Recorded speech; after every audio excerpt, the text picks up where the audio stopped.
All right, 5:45. We are live. Just double check all the live streams here, make sure we're good.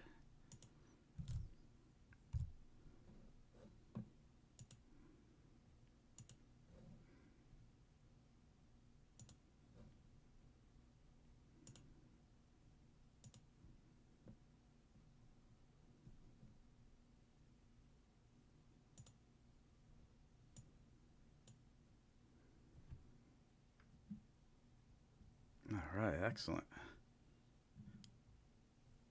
All right, everybody, welcome to the live stream, 5:45. I'm Jared with Scamware 101. If your first time joining, welcome.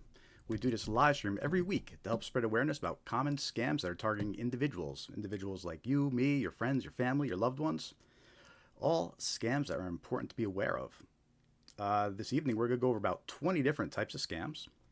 We're going to share examples of those scams. We're going to show you some email scams. We're going to show you some text message scams. We're going to play you some phone call scams. We're even going to show you some snail mail, traditional mail scams that are circulating and important to be aware of. So we're going to get started in a few minutes here. We'll get started at 5:50. So while we're waiting for everybody, hit that thumbs up, give us a like, say hi in the chat, let us know you're watching. Hey, Dave, good to see you. Always a pleasure to see you, man. Thank you for joining again. How you like the new background? We got a new background going on the live stream here. Let me know what you think. We're streaming live on YouTube, Instagram, and Facebook. And we're going to be streaming for a few hours this evening. So plenty of time to invite your friends, get some more people onto this live stream. So go ahead and share that link on your timeline. If you're watching over on Facebook, go send it to a few friends. Let's get some more people up in here. Instagram, if you're watching on Instagram, say hi. Let me know you're watching. Hit that heart. And say hi in the chat. Let me know you're here. We get started in about 3 minutes, 2 minutes. Lots of good stuff coming up. Lots of good stuff this evening. We're going to go over some red flags to help you identify a scammer.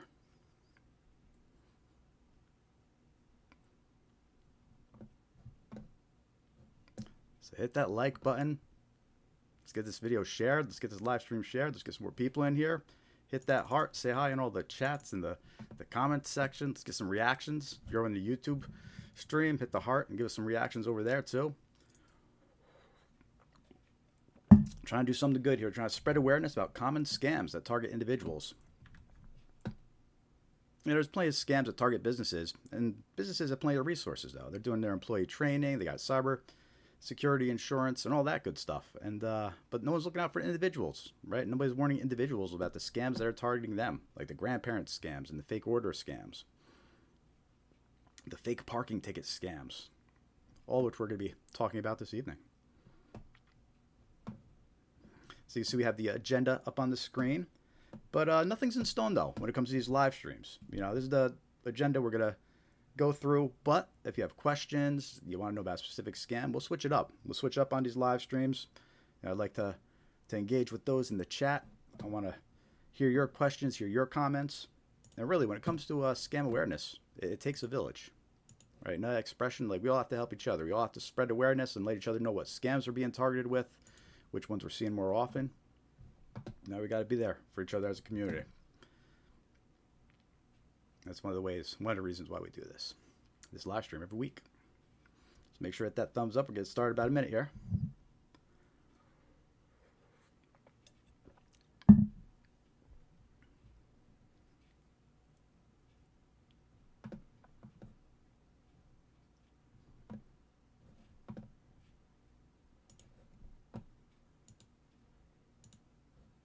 All right, 5:50.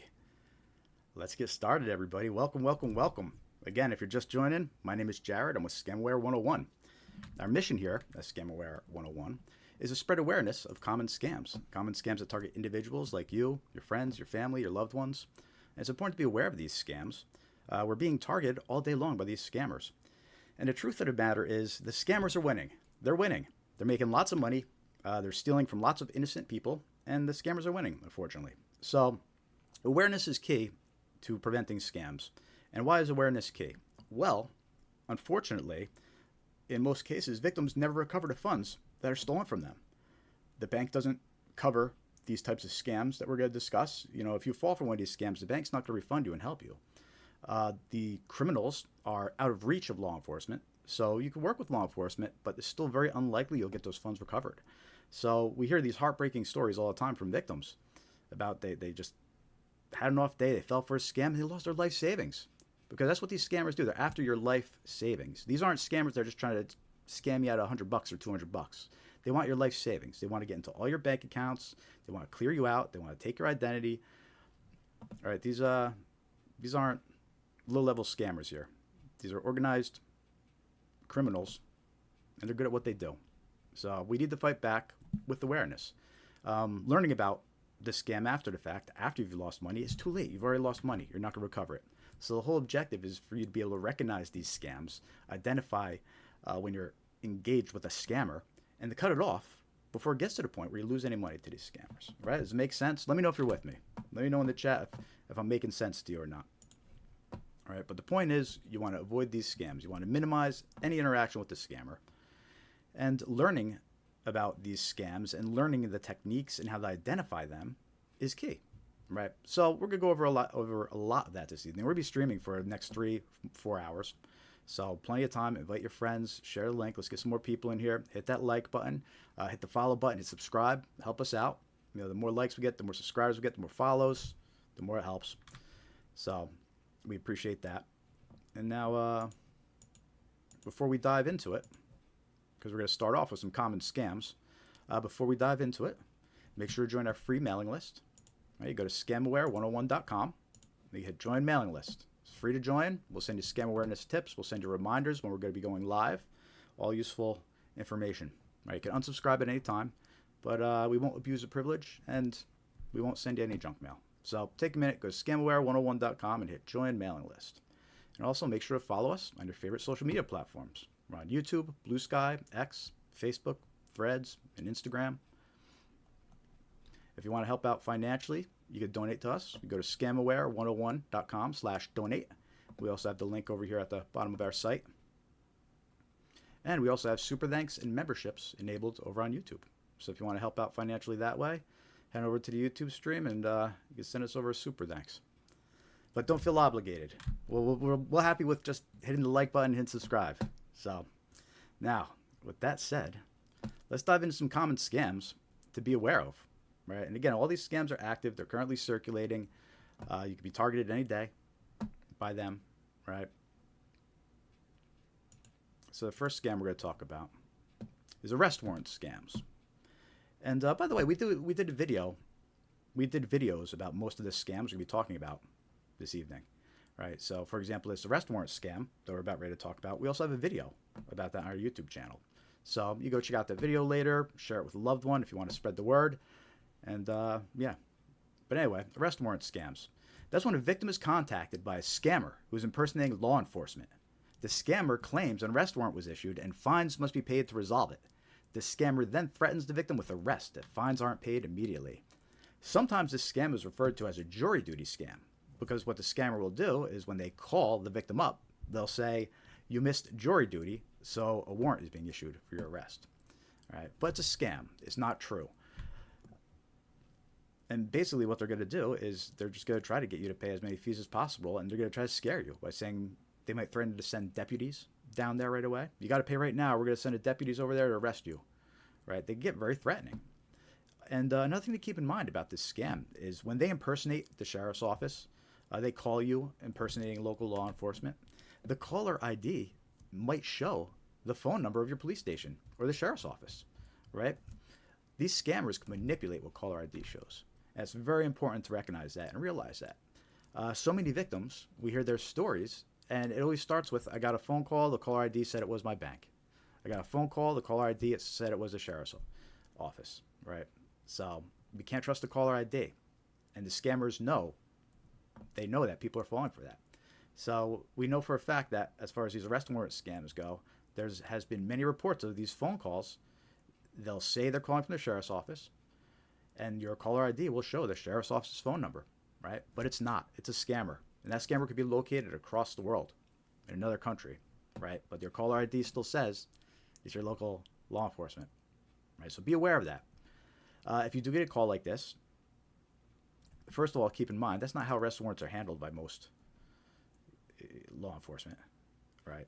They're not going to call you up about it. They're going to pretty much show up at your door usually, right? But if you're concerned that this phone call is real, right, what you want to do is you want to just confirm with the person, say what organization you're calling from. They'll say we're calling from the sheriff's office. Okay, thank you. Hang up, and reach out directly to whoever they're impersonating. If you're concerned it's real, reach out directly to the local sheriff's office. Reach out directly to local law enforcement, right? But you can't trust the phone call at first call anymore. You can't, no matter who it claims that they are, no matter what they know about you, even if they're claiming to be law enforcement. If they're calling you over the phone, it's an unsolicited call, you weren't expecting it, you can't trust it.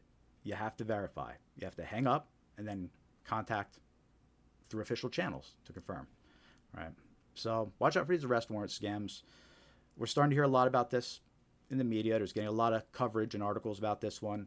A lot of warnings coming out of local sheriff departments. Because when you think about it, this type of scam, the scammers are impersonating law enforcement, right?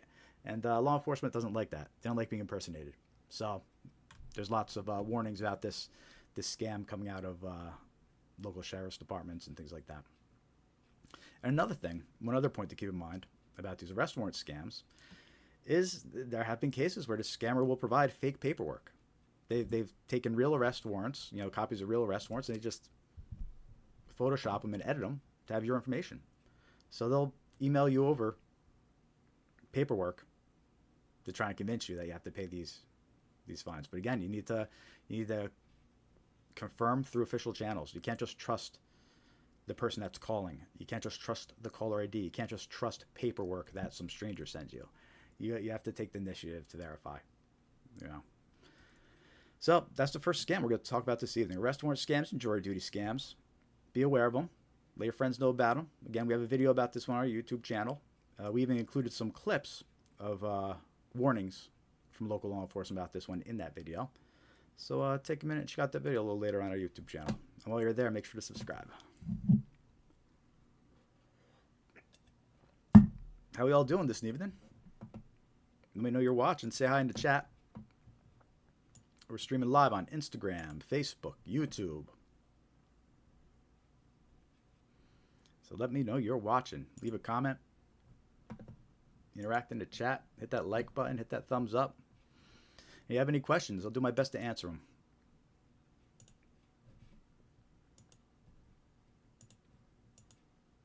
And if I can't answer the question, sometimes our viewers could help out. Dave's pretty knowledgeable. He likes to jump in and help out sometimes. Like I said, it takes a village, right? So let's talk about our next scam here. Bank impersonation scams. This is a big one right now. This is a big problem right now. We're being targeted from all directions when it comes to this scam. And what I mean by that is you're receiving fake emails that impersonate the bank. You're receiving fake phone calls from people that impersonate the bank. You're receiving text messages from scammers that are impersonating the bank. So we're being targeted from all directions from this type of scam. And how these bank impersonation scams work is usually it's scammers who impersonate the bank. They'll claim suspicious activity was detected under a victim's account. Sometimes they'll call up and impersonate the bank. Sometimes they'll send you a text message impersonating the bank and claiming there's some kind of suspicious activity. And eventually, the victims are tricked into withdrawing and transferring their funds to the scammers. Right? The victim, of course, thinks they're transferring their money to a bank or moving it to another account at the bank's advice. But that's not the case. They're talking to a scammer. And the thing with these bank impersonation scams, these scammers are ruthless. They want to clear out every bank account you have. All right. Again, that's why you got to keep this in mind and why it's so important to be aware of these scams. A lot of times there are no second chances. There really aren't. The scammer gets in, he clears out your bank account. That's it. Too many horror stories. So any phone calls that claim to be your bank, any kind of unsolicited communication, whether it's a text message, a phone call, an email, anything involving the bank, be suspicious, have your guard up, and reach out to the bank directly before interacting or engaging with anybody who contacts you unexpectedly, right? And we have a couple examples of this scam to share with you right now. And by the way, as we go through these examples, let me know in the chat, let me know in the comments if you've encountered this scam before.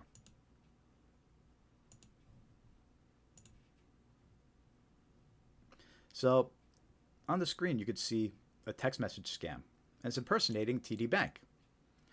And what it says is, verified TD Bank card activity. Did you attempt a transaction for $250.96 at Walgreens? Reply yes if recognized or no if not. Right? And this looks like the type of message you would receive from your bank. If, let's say, you're traveling out of state or there's an unusual transaction, your bank would send you a message that looks like this. Right? But this isn't from the bank. This is from a scammer. Now, what's interesting about this example of this text message is the person who provided it to me, she also received a phone call right before receiving this message. Her phone rang. It said it was from TD Bank. Right? She didn't answer. Right? So there's an example right there of the scammers. They spoofed or manipulated the caller ID to show TD Bank, and she didn't answer. And then they followed up with a text message saying verified TD Bank card activity. Right? So what they're trying to do is they're trying to trick her into replying and interacting with them. And eventually they're going to get her on the phone. They're going to say, you have to move your money. And they're going to try to trick her into withdrawing and giving them their funds. Right? So any type of text message that comes in like this, don't reply, don't engage. Call your bank directly if you're concerned. And make sure you're actually calling your bank. So what you want to do is you want to look at the back of your debit card, right? And that's the number you call. Don't trust a number that they say in a text message to call. Don't trust the number that the text message came from, right? Just call the number on the back of your card because you know that's the legit phone number. But very important to be aware of this. Very important to be aware that these scammers, they're reaching out to you by phone. They're following up with a text. They're persistent, right? These scammers are persistent.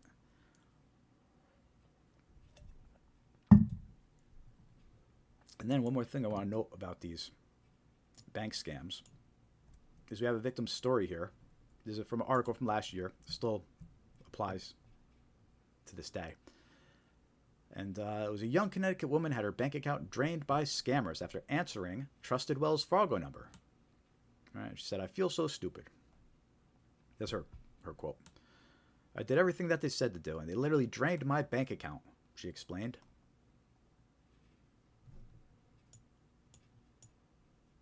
Now, also, something else to notice here. This is a young woman, right? This isn't some older retired person. This is a younger woman. So there's this misconception that older people are the ones that are falling for these scams. Which, sure, there's plenty of older folks falling for these scams. But younger folks are falling for even more scams. The FTC released a report earlier this year. They released an annual report about scams and fraud. And the report actually indicated that more younger folks are getting scammed than older folks, right? The younger folks are actually falling for more scams. However, the older folks were losing more money because they had more to lose. They had more put away for savings and retirement and things like that. So the older folks, they were falling for less scams, but being hurt worse because they're losing all their funds. They lose everything. But yeah, so in this woman's case, she got a phone call. The article goes on to say she got a phone call. They impersonated Wells Fargo. Her caller ID showed Wells Fargo, so she trusted it. Right? There's that mistake there. You can't trust caller ID. It's very important to be aware of that. And in her case, they said that someone had compromised her Zelle account, and she needed to transfer money with her Zelle account to secure it. And she thought it was strange, but she was talking to the bank. So, okay, they tell me to use my Zelle account to transfer it. I'll do what they say. All right. Well, she didn't realize it, but she was actually transferring money to a scammer. It wasn't the bank. And this scam is also the same type of scam. They target individuals like her, but I've also heard of plenty of businesses getting tricked by this scam too. So someone calls up, they impersonate the bank. In this case, they claim there was something going on with Zelle, which is a red flag. So if you ever get a phone call, you find yourself that deep into the conversation with someone where they're having you log in, they're having you check your Zelle account, you need to stop because you didn't confirm this with anybody yet. You need to wait, hold on. You said you was Wells Fargo, okay? I'm going to hang up. I'm going to call directly. Right, you got to hang up. You can't get pulled into these conversations, and because that's what they do. They pull you in, they trick you into transferring your funds. So anyway, that's a bank impersonation scam. Watch out for them. Emails, text messages, phone calls, anything involving your bank. You need to be suspicious.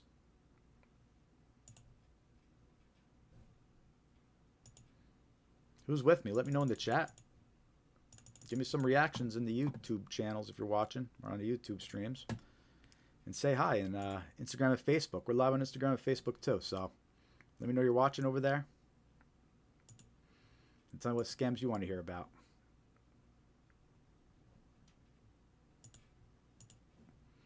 If you're just joining, welcome to the live stream. Do this live stream every week. Spread awareness of common scams that target individuals like you, me, your friends, your family, your loved ones. We're going to go over about 20 different types of scams this evening.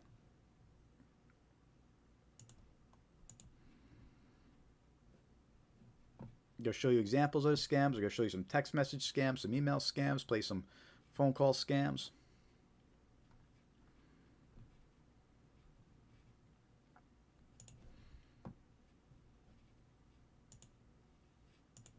Just let me know in the chat if you're watching. Let me know if you've been targeted with these scams or not. I think I'm going to change around the order of the scams. I want to wait a little bit till more people are on to talk about the tech support scams. Usually things pick up about 45 minutes into the stream. So I'm actually going to switch some things around. Yeah, let's do this.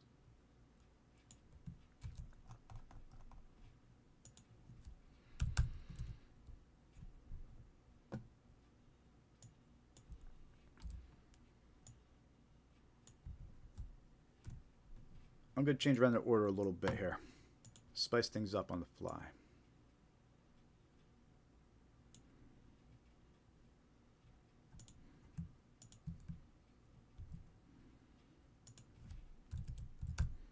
Yeah, we're going to do this. Red flags. I'll do some more common scams. Okay.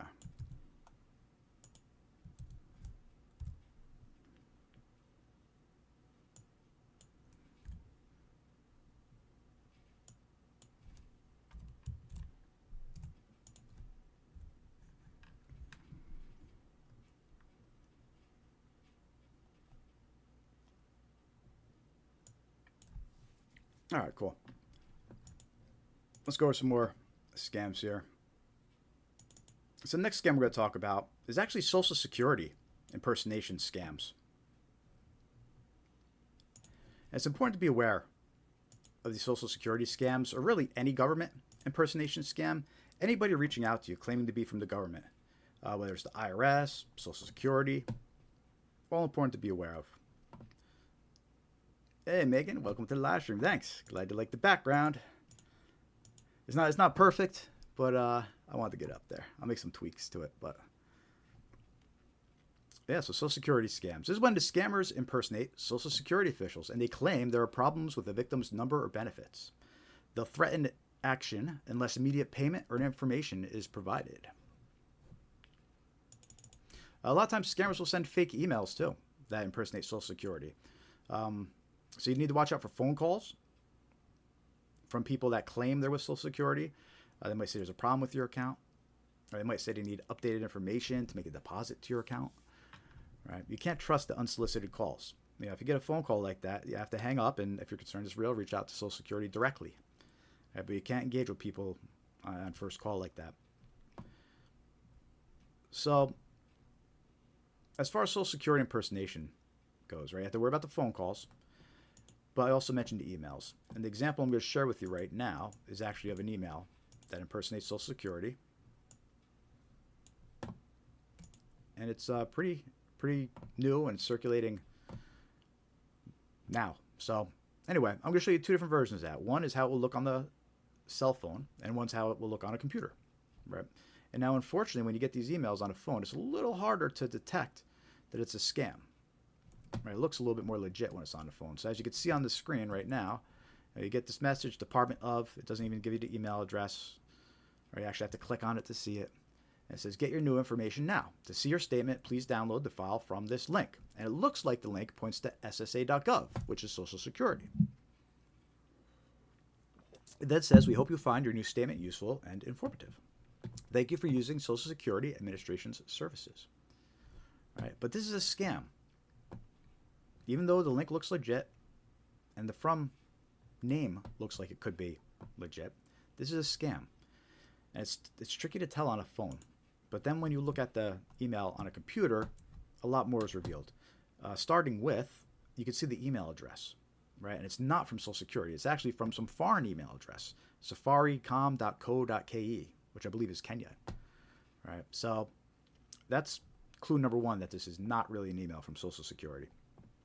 And then when you move the mouse over the link, when you hover over the link, not click it, when you hover over it, it shows you the preview of where the link actually goes, and it doesn't go to ssa.gov. It actually goes to a completely random website with letters and numbers, which will probably infect your computer with malware. All right, so this is a scam. This is a Social Security impersonation scam. And in this case, they're saying, hey, you have a statement, click here to view it. But if you click that link, that's all it takes. You're infected with malware.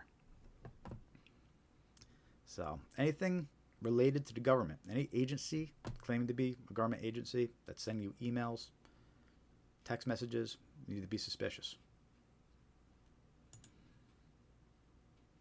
Especially when you're reading them on your phone, because it's even harder to tell that they're scams. In this case, you'd have to click on the name to actually view the email address.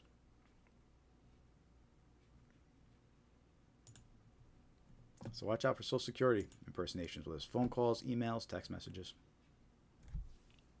Who's with me?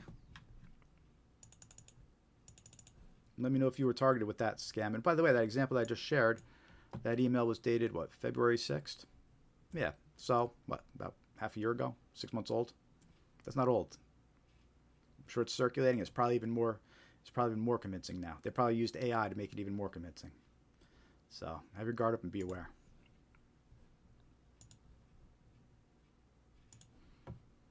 How are y'all doing this evening? Let me know you're watching. Say hi in the chat. Make sure to hit that like button, subscribe, follow. Help us spread awareness about these scams. I'm trying to put something good out there into the world. Oh, and by the way, one more note about Social Security scams. This is an actual picture of a real envelope from Social Security. Okay, it's completely legit. It came from Social Security. All right. But they have the scam warning printed on the outside of their envelopes. That's how serious and that's how much of a problem that their scams are, is they're warning people to the point where they actually have it printed on their envelopes that they send out. Scam alert. Scammers are pretending to be government employees. They may threaten you and may demand immediate payment to avoid arrest or other legal action. Do not be fooled. And this says, if you receive a suspicious call, hang up. Do not give them money or personal information. All right? And this is what's printed on the back of Social Security letters that they send out in the mail. All right, so they're warning people. It's a big problem. Don't take it from me. Take it from them.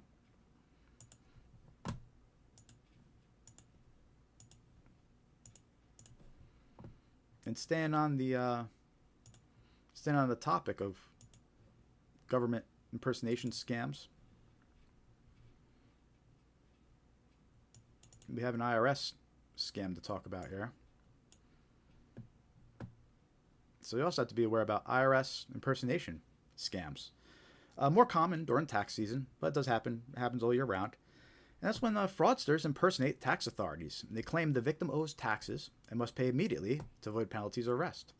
They often demand payment by untraceable methods, which we'll talk more about the payment methods a little later when we were discussing red flags. But yeah, it's another example of a government agency impersonation scam. Anybody calling you up claiming to be from the IRS, anybody sending you an email claiming to be from the IRS, have your guard up. Be suspicious. Right? A lot of times they call up and just say there's an issue with your account, or you owe back taxes, or they haven't received a payment from you. That's what they'll say to try and get you to pay them. All right, so that's one impersonation scam you need to watch out for. But another one that was actually circulating this year, and we're warned about this year, was a IRS impersonation scam. That's a text message. And here it is on my screen here. And basically this text message was going around. It was saying, Internal Revenue Service, IRS, you are eligible to receive a $1,400 economic impact payment. Please provide your accurate personal information. We will deposit the amount into your bank account or mail a paper check within 1 to 2 business days. Right? And then it has a link to the fake website. They did a pretty good job making it look like it's the real website. They put irs.gov, but then it continues .subsidy-ion.com, so it's not really irs.gov. But you can see how they try to trick you in the text message by including that in the website address. And what they're trying to do here is they're saying you're eligible to receive $1,400, but hey, you got to click this link and make sure your bank account is up to date. It's not really the IRS. If you put your bank account information in, they're going to steal it. And this text message, we were warned about that, this year. The IRS actually provided this example and was warning people about this. So if you received this text message, hopefully you didn't click on the link. And if you do receive the text message, rest assured that it is a scam. There is no $1,400 economic impact payment. And if there was, they wouldn't be sending you text messages about it. So if you get any text messages like these, don't trust it. It's a scam. A tax impersonation, IRS scam. Let me know in the chat, in the comments, if you were targeted with this scam this tax season, if you received one like this year. It was going around. There were lots of reports of this one coming in. So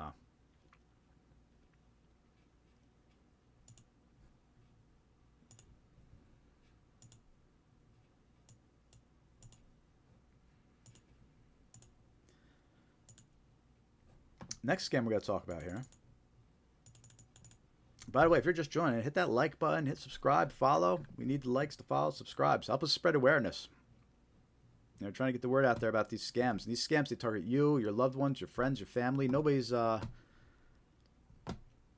nobody's immune to these types of scams. Everybody's targeted. If you have a phone, you're a target. If you use email, you're a target. If you browse the internet, you're a target.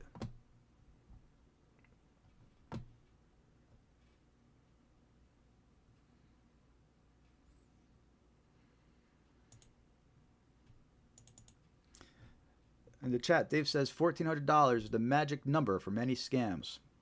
Probably. That makes sense.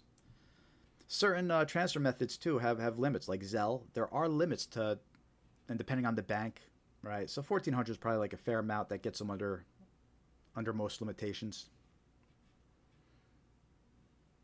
And as you probably know, Dave, it's only a starting point, too. Once you get that $1,400, then you're going to try to get more. They'll try to say something else and try to get more out of the person.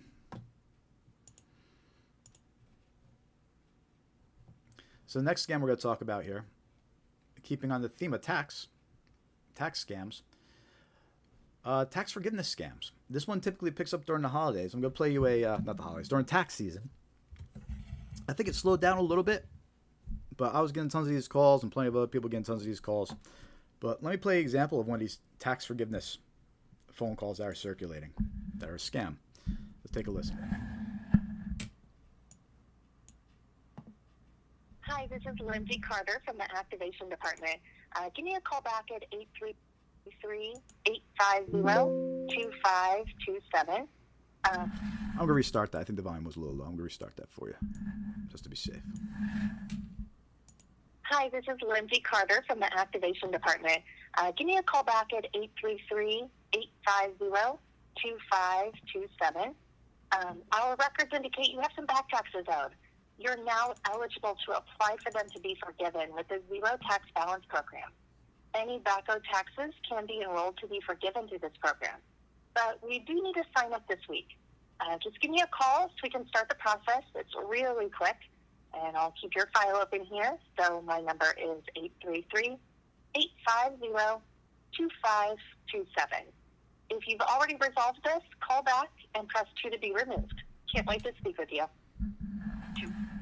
All right, so that's the tax forgiveness scam. There's a couple different versions of that phone call floating around, but the thing about that one that I like to use as an example is, first of all, it's not a real person. It's a recording, right? But the phone call, they're trying to make it sound like it's a real person. They're saying, I have your file on my desk. I'll leave your file here for me, right? So they're making it sound like it's a real person. It's a recording. So right off the bat, it's shady. They're trying to make it seem like it's a real person calling you, right? And then they open up the call by saying, you owe back taxes, right? But again, this is a recording, so it's playing that to everybody it calls. It says, you owe back taxes. So it's trying to scare them right off the bat. Then it tries to create this sense of urgency, like, you got to call us back this week, though, right? So they create this sense of urgency. And it's red flags left and right. So look, you get a random phone call like that. And also, so somebody I know got that phone call right after they filed their taxes this year. They got that phone call, just timing wise, and they thought I must have filed my taxes wrong. I thought I did something wrong. That's why I was getting the call, right? But then they realized, wait a minute, this is a scam. I'm not going to call back. So important to be aware of that. Always picks up during tax season. It seems to have slowed down now finally, but it'll be back again in a few months. So be aware of it. Watch out for those tax forgiveness scams. You know, I got one more example call I'm going to play for you. This one's funny because they actually have the pauses built in, right? So it's a robocall. It's a recording. They ask a question, but they have the pauses built in. So I'm going to play this for you. And how you hear it is how it went. Like, he asked a question, you're not going to respond. So I didn't respond. I just stayed silent, right? And you can see how in the phone call, there's a fake response. It was like, oh, okay. And then, so anyway, let me play it for you. You'll see what I'm talking about.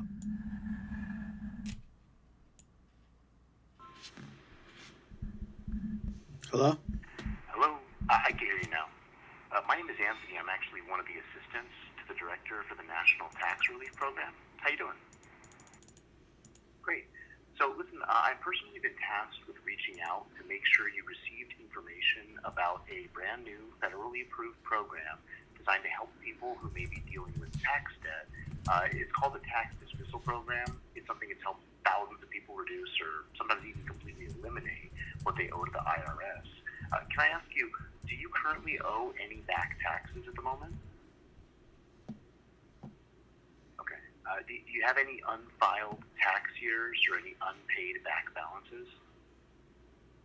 Okay, great.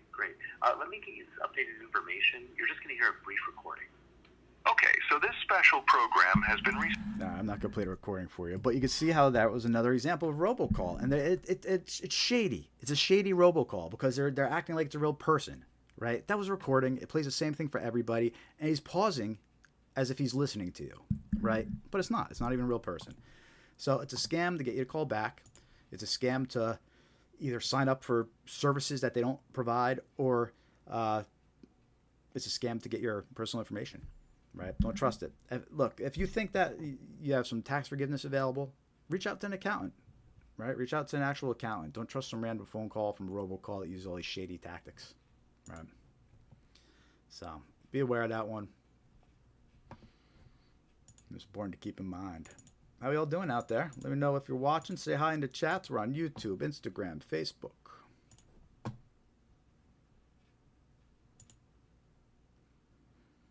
Going over some common scams. Do this every week to raise awareness about scams that target individuals like you, me, your friends, family, loved ones. All important to be aware of.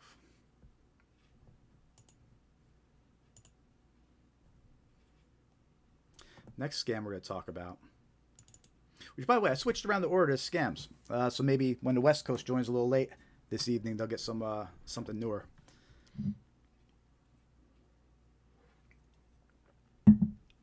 But we're going to be going for a couple more hours. So make sure to hit that like button, share the live stream. Let's get some more people in here. Hit that like, subscribe, follow. Try to put something good out there and warn everybody about these scams. So this next scam we're going to talk about, I've been calling it a discount gift card scam. And basically how it works is you get this phone call and they impersonate, an example I'm going to share with you, they impersonate Comcast.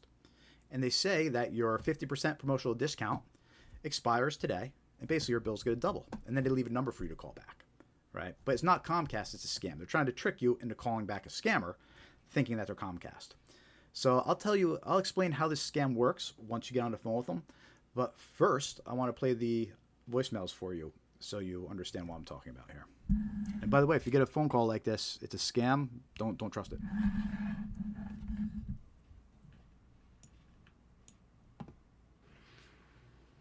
Hello. This voicemail is from Comcast Xfinity. Your current 50% discount on your monthly bill will expire by the end of the day. To maintain your reduced rate, call the number on your caller ID immediately. This is your final reminder to act. Call back now. Thank you. All right. So basically what they're doing there is you get a phone call claiming to be from Comcast, and they're trying to scare you. They're trying to make you think that your bill's going to double, right? Your 50% discount or a promotional discount expires, your bill's going to double. Call us back. Call us back at number on screen, right? So that's a red flag too, by the way. Any phone calls that say call back at number on screen, that's a red flag. They can't leave a real phone number. I don't trust it. But anyway, how this scam works is, let's say you call back and you think you're calling back Comcast. You get on the phone with the scammer, they're impersonating Comcast, and what they're going to do is they're going to tell you your promotion expires, right? Your bill's going to double, because your 50% promotion expires. But they'll say there's a new promotion going on. They'll say they have a deal going on with Target.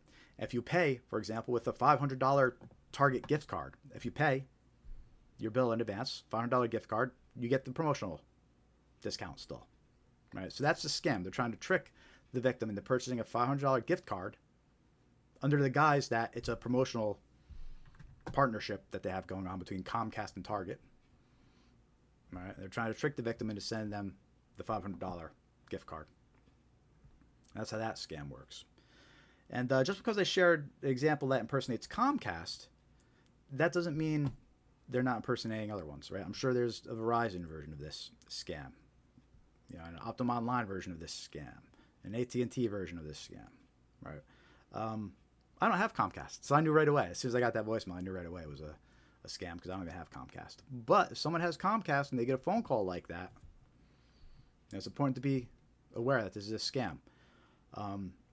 And if you're concerned that's real, instead of calling back the number, instead of trusting what the person on the phone said and calling back the number, instead reach out to Comcast directly. Go look at your Comcast bill or go to their official website and reach out to them directly. But don't trust the unknown phone number that the unknown caller leaves. Right? But it's a pretty clever trick to get you to buy a gift card.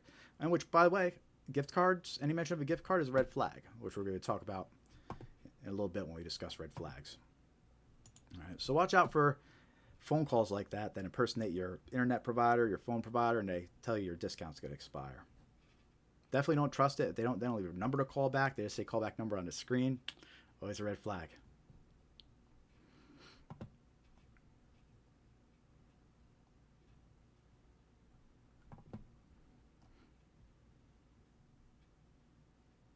How we all doing today? Let me know if you're watching. Say hi in the chat and in the comments.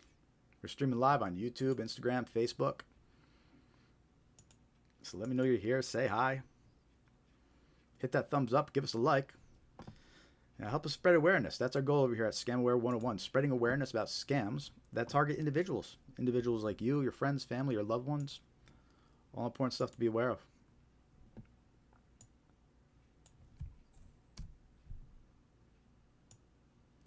Next up here, we're going to talk about some common red flags. There's some common red flags that indicate you're dealing with a scammer.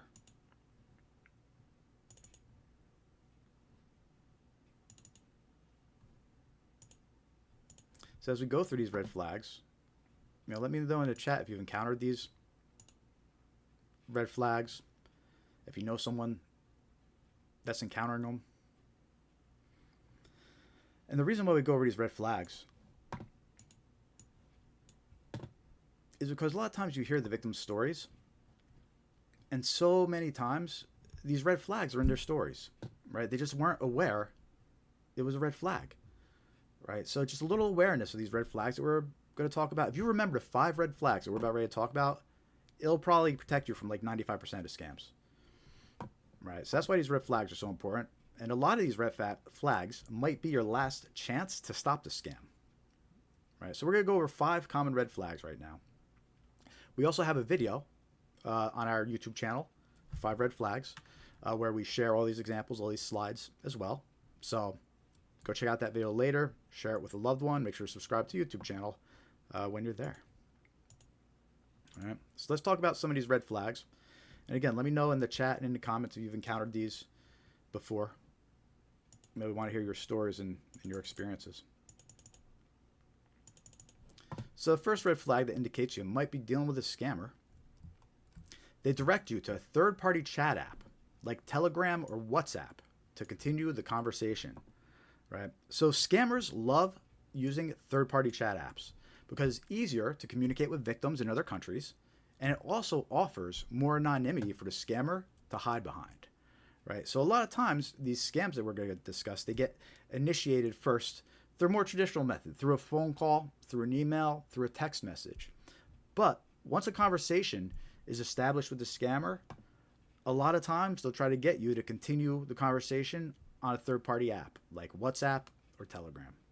All right. So if you're talking to a stranger online and they try to get you to download WhatsApp, or they try to get you to download any app, that's a red flag. But Telegram, WhatsApp are two big ones that you should be aware of.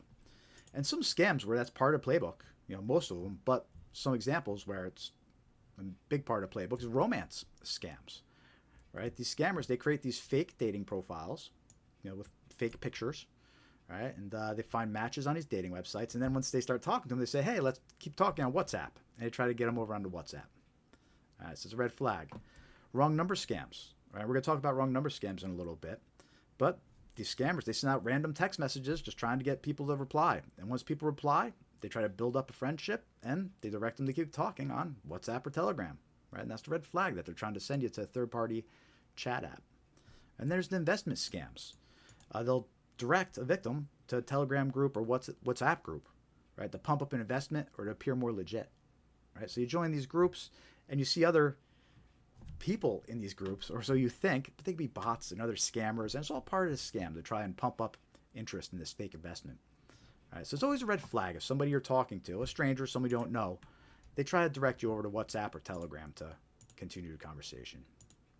All right, it's very, very common. So that's red flag number one. And let me know if you've encountered that in the chat or in the comments. Let's check out red flag number two. This is a big one, and this one might be your last chance to actually stop the scam, right? If you encounter this red flag, it's really important to stop and reanalyze what's going on. So red flag number two, they request payment in gift cards, prepaid cards, cryptocurrency, or depositing cash at a Bitcoin ATM, right? Scammers love getting paid in these unusual payment methods because it's easier for them to move and transfer the funds quickly. And also, it's harder for the victims to recover the money after it's sent. Well, we mentioned earlier that, sadly, most victims never recover their funds, their stolen funds. And this is one of the reasons why, because the form of payment used makes it very hard to recover it. And that's why scammers, that's why they love getting these gift cards, these retail gift cards like Apple gift cards, Target gift cards. They love getting gift cards like that. There's no way to get them back. Cryptocurrency, very hard to reverse that type of transfer. Right, so any requests for these forms of payment, you have to be suspicious, have your guard up, and really stop and reanalyze what's going on, because this could be your last chance to stop the scam before it's too late. So that's red flag number two. But let's talk about some examples, some scam examples where that's actually part of the playbook. Most of them, but I'll give you some specific examples here to be aware of. IRS and Social Security scams. Right? So scammers, when they impersonate the government, if they ask you for payment in gift cards or cryptocurrency, you know it's a scam. Because as of right now, the government does not accept cryptocurrency or gift cards as payment. Maybe in the future, cryptocurrency soon, but as of right now, they don't. Right? So anybody calling you, claiming to be with a government agency, IRS, Social Security, if they're asking for payment in gift cards, cryptocurrency, it's a scam, 100%. Right? Romance scams. You meet someone on a dating website, you think you're in love with them. They start requesting gift cards from you. They start asking you to deposit cryptocurrency into a shared crypto account, right? But it's all a scam. Really, the person knows that once you realize it's a scam, you're not going to be able to get those gift cards back. And you're not going to be able to get that cryptocurrency back. That's why this person is asking for you to send money in those ways. All right, so it's always red flags. Somebody's asking for gift cards, cryptocurrency, dating websites. Bank impersonation scams. Right? We talked about those too earlier. The victims, they're tricked to withdraw cash from their bank, but then they're usually told to purchase gift cards or deposit at a Bitcoin ATM. A new one now is purchasing gold. Right? So that has to be a red flag too. And now there's even couriers. The scammer offers to send a courier to pick up cash. But I want to go off track. Gift cards, Bitcoin ATMs, cryptocurrency, always red flag. Somebody's telling you to purchase or make payment in that type of way. All right, so that's red flag number two. They're talking with a scammer. Hey, John, welcome to the live stream. Good to see you.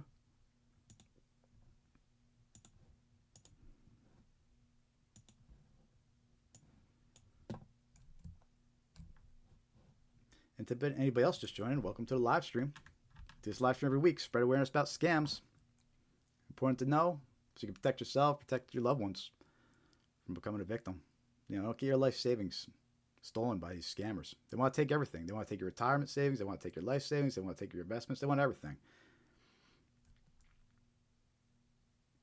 The younger folks out there, watch out for your parents. Otherwise, these scammers, they'll take your inheritance, right?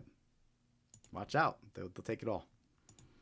But let's continue with these red flags. So red flag number number 3, they asked you to provide a code that was sent to your phone via text message. So this is actually a common scam. You see this a lot on marketplace type websites like Facebook Marketplace, Craigslist, right? And someone you're talking to, they'll be impersonating a seller or a buyer, and they'll say, I'm going to send a code to your phone just to confirm your phone number. I'm going to send a code to your phone to confirm your identity, right? But it's a scam. Don't trust it. There's no reason an individual should be sending a code to your phone. What's really going on is they're probably trying to create an account that's linked to your phone, or they're trying to log into an account that's linked to your phone, or trying to reset a password that's linked to your phone. And you're getting that code as a security measure. So if you turn around, you reply, if you give that whoever that code, you're going to let them do whatever malicious activity they're trying to do. And let's talk about that a little bit more. All right. So let's say someone you're talking to says you're going to send a code to your phone. What they might actually be trying to do is they might be trying to log in to one of your accounts, and you're getting that code as a security measure. All right. If you provide that code back to them, you're letting the scammer get access to your account. Right. Then there's password reset requests. A scammer might be trying to reset one of your passwords, and that's why you're getting a notification. Right. You reply back with that code, you let them reset the password. You don't want that. And then there's a Google Voice scam.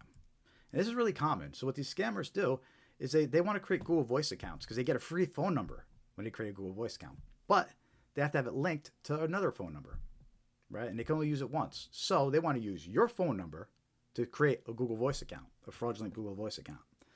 And if you get a code, you provide it to them, you're allowing them to link your phone number to their fraudulent Google Voice account. All right. So it's always a red flag if someone's trying to send a code to your phone. There's really no reason an individual should ever be sending a code to your phone and telling you to give it back to them. It indicates that something shady is going on. So let me know in the chat if you've ever encountered that one. I know John has encountered that one a bunch of times. He's mentioned it before. And let me know you're watching. Say hi in the comments and in the chat here. We're streaming live on YouTube, Instagram, Facebook. See, John sending me a bunch of, what is this stuff? Still trying to learn about what these things are. Joules. Combined 6. I have no idea what you're doing, John, but I guess it's good. I appreciate it. Let's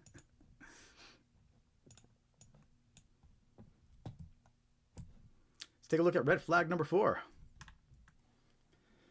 They ask to connect to your PC to assist or investigate an issue. Okay, so it's become extremely common for scammers to try and get access to your device. So they've built it into the playbook now of a lot of their scams. So why would a scammer want to get onto your device?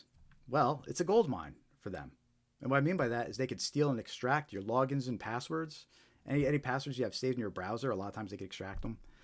They can steal, encrypt your personal files, hold them for ransom, blackmail you, right? They could access your online bank accounts and any other websites you might be logged into. They could steal financial information you might have saved on your computer. So it just, once they get on, they could also install software that lets them get on whenever they want. So you never want to let the bad guys onto your PC because you never know what they're going to do once they're on there. And a general rule of thumb I have is when it comes to letting anybody access your PC, only have specific people in mind, right?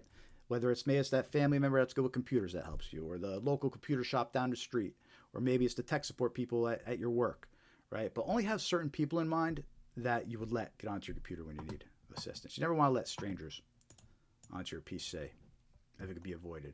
And we'll talk a little bit more about some scams that do that, like fake virus alert or tech support scams. And we're going to show you a bunch of examples of these in a little bit. But that's when the scammer impersonates tech support. They say they're going to help you with a virus, and they ask for access to your PC. But it's all a ruse. It's all a trick to get access to your device. All right, fake order scams. You'll get a fake order notification. It makes you think an order was placed. You call a number to dispute it. You're actually talking to a scammer. right? And they'll say, okay, let me get onto your computer and see what you're seeing, but that's the scam. Right? And then there's the fake fraudulent activity, right? The scammer calls you up, they impersonate an agency that's investigating fraud, right? And then they ask to access your device. Maybe sometimes what they'll do is they'll ask to access your device, right? And they'll be on your computer, and then they'll say, all right, log into each of your bank accounts, and I'll check and see if there's anything suspicious. It's a scam, though. They're just trying to trick you to log in your bank accounts, and they can see how much money you have and what money you're trying to take from you, right? So always red flag if somebody wants to connect to your device. Even if it's somebody you're calling for tech support, be 100% sure you're dealing with somebody legit, because tech support scams are a thing. We're going to talk about those in a little bit. So keep watching, stay tuned. I'm going to show you a bunch of examples of these fake tech support scams as we get deeper into the live stream here. So that's red flag number 4. They want to access or connect to your device, usually to assist with an issue.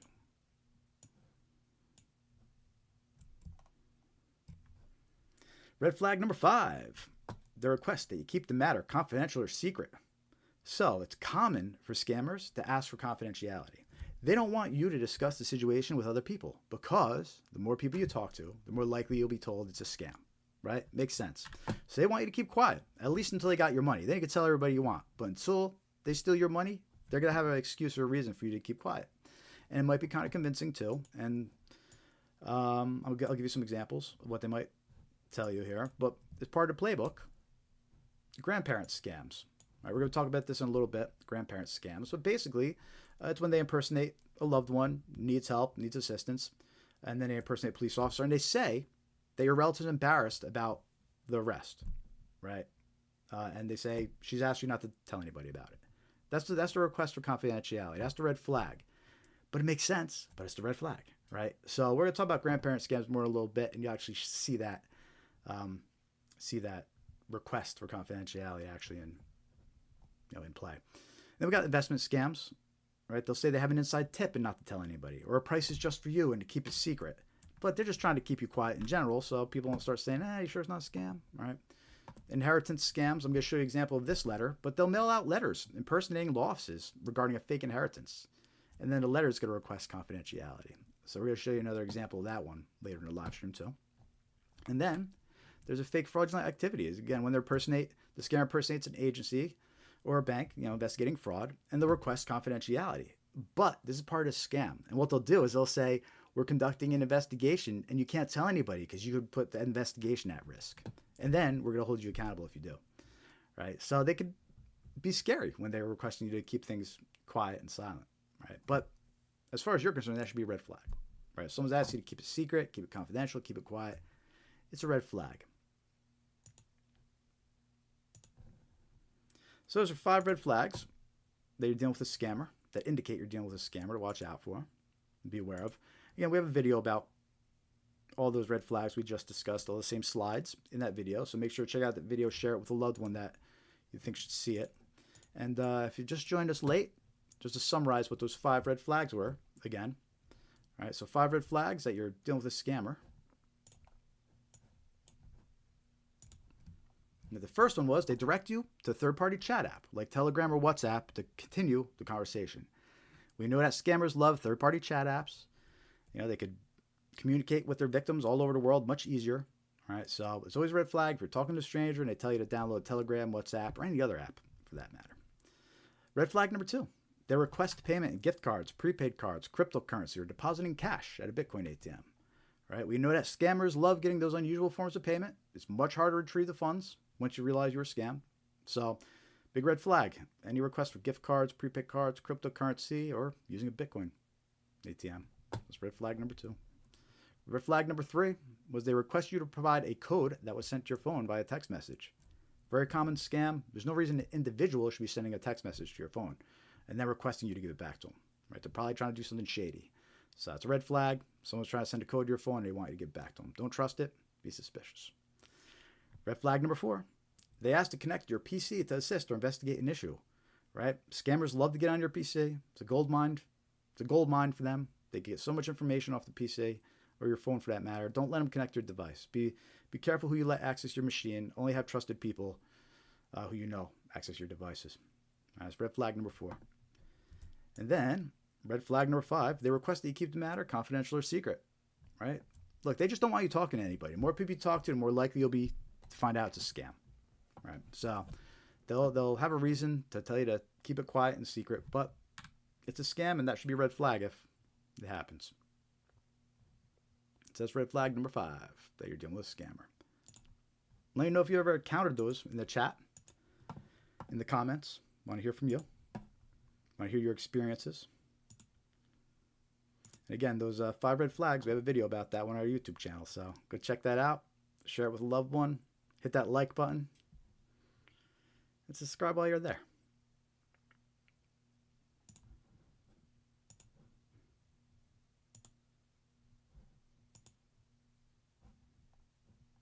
All right.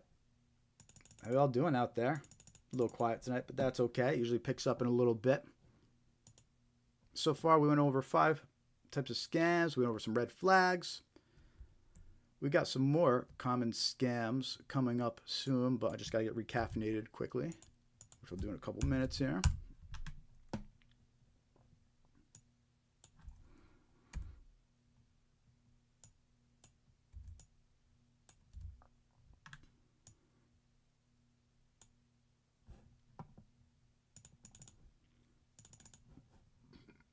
All right, if you're just joining, welcome to the live stream. I'm Jared with Scamware 101. And we do this live stream every week to spread awareness about common scams that target individuals just like you, your friends, your loved ones. Right? These are all scams that everybody's vulnerable to. We're all being targeted with them, whether it's over the phone, text message, phone, or I said phone, email, regular mail. Right? We're all being targeted by these scams. It's getting worse. It's getting worse. You know, the scammers, they started using AI. Their scams are much more convincing now. Much more realistic. So awareness is key. Important to be aware. So take a minute, join our free mailing list, scamaware101.com, and hit join mailing list. It's free to join. We'll send you some useful scam awareness tips. Reminders when we're going live. All good stuff. Follow us on your favorite social media platforms, YouTube, Blue Sky, X, Facebook, Threads, Instagram.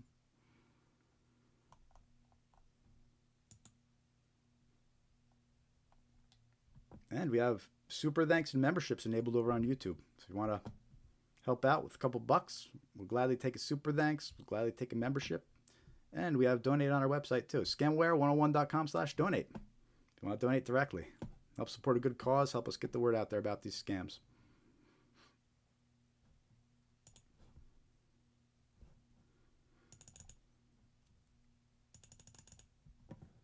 All right, so we're 1 hour in. We got at least 2 more hours left, so we still got some more good stuff coming up here.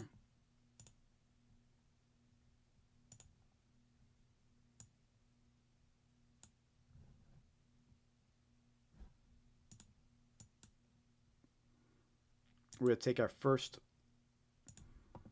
5-minute coffee break just to refill the Scamaware 101 travel mug, get caffeinated for you, which, by the way, you get one of these travel mugs in our YouTube store. Or you could go to our website and the link at the bottom says gift store. Merch shop and gift store down here. Gift shop. We got some mugs, mouse pads, some cool merchandise items you could purchase and support what we do over here at Scamware 101.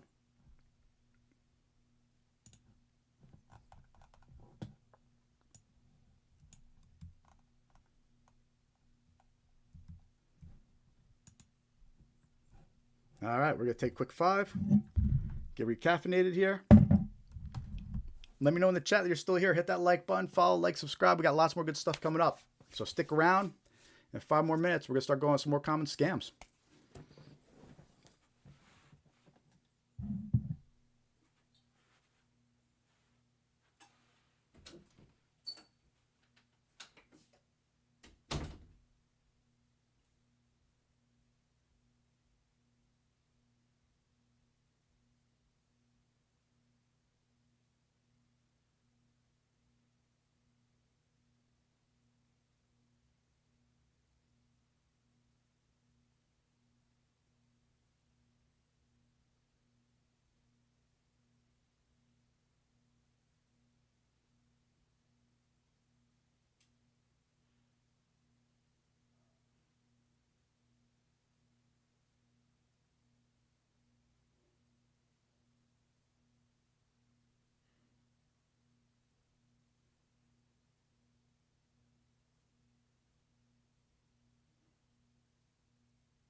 All right.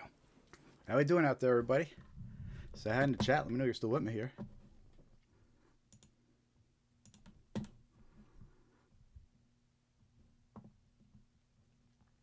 All right.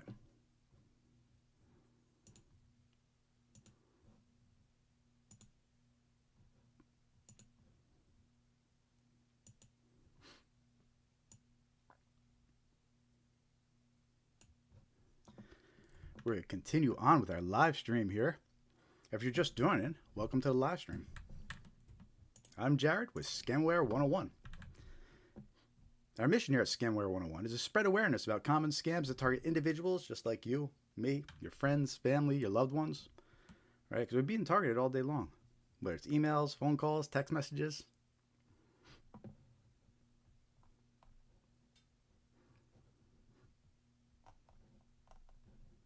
So we're streaming live on Instagram, YouTube, Facebook.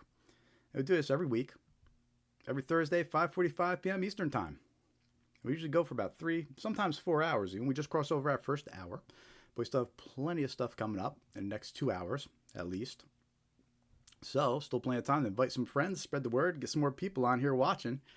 We have plenty of examples that we're going to share with you throughout the live stream this evening. We go over 20 different types of scams. And we show you examples of the email scams, the text message scams. We play examples of the phone call scams. We even show you some examples of snail mail scams. So all active, all circulating, all important to be aware of so you protect yourself and your loved ones too. All right, because these scammers are targeting everybody. And again, these scammers are ruthless. They're ruthless. They want to take everything you got. They don't just stop at $100, $1,000. They want to take everything. They want to clear out your bank accounts, your life savings, your retirement. They don't care if you're old, you're retired. They don't care. They want to take your money. They don't care if you're a veteran. They don't care if you're on disability. They take everything you got. Unless you spot them and recognize them early and stop them, right? And that's the key.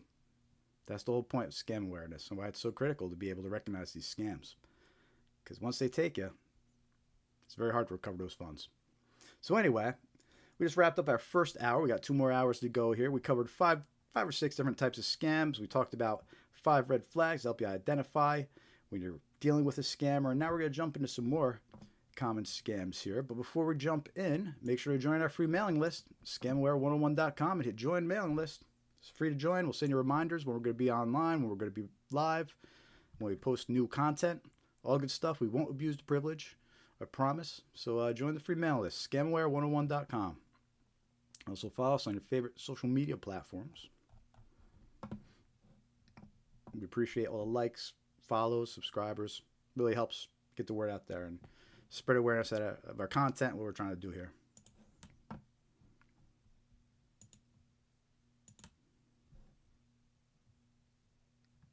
All right. So let's start hour 2. Let's dive in. Say hi in the chat. Let me know you're watching. Hit that like button. Let me know what scams you want to hear about. And as we talk about these scams, let me know if you've encountered them before in the past, or if you know somebody that's encountered them. So this next scam we're going to talk about is tech support scams.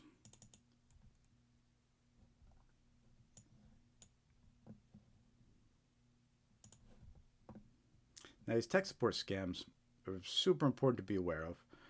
In this case, it is a lot of the older folks are falling for this one.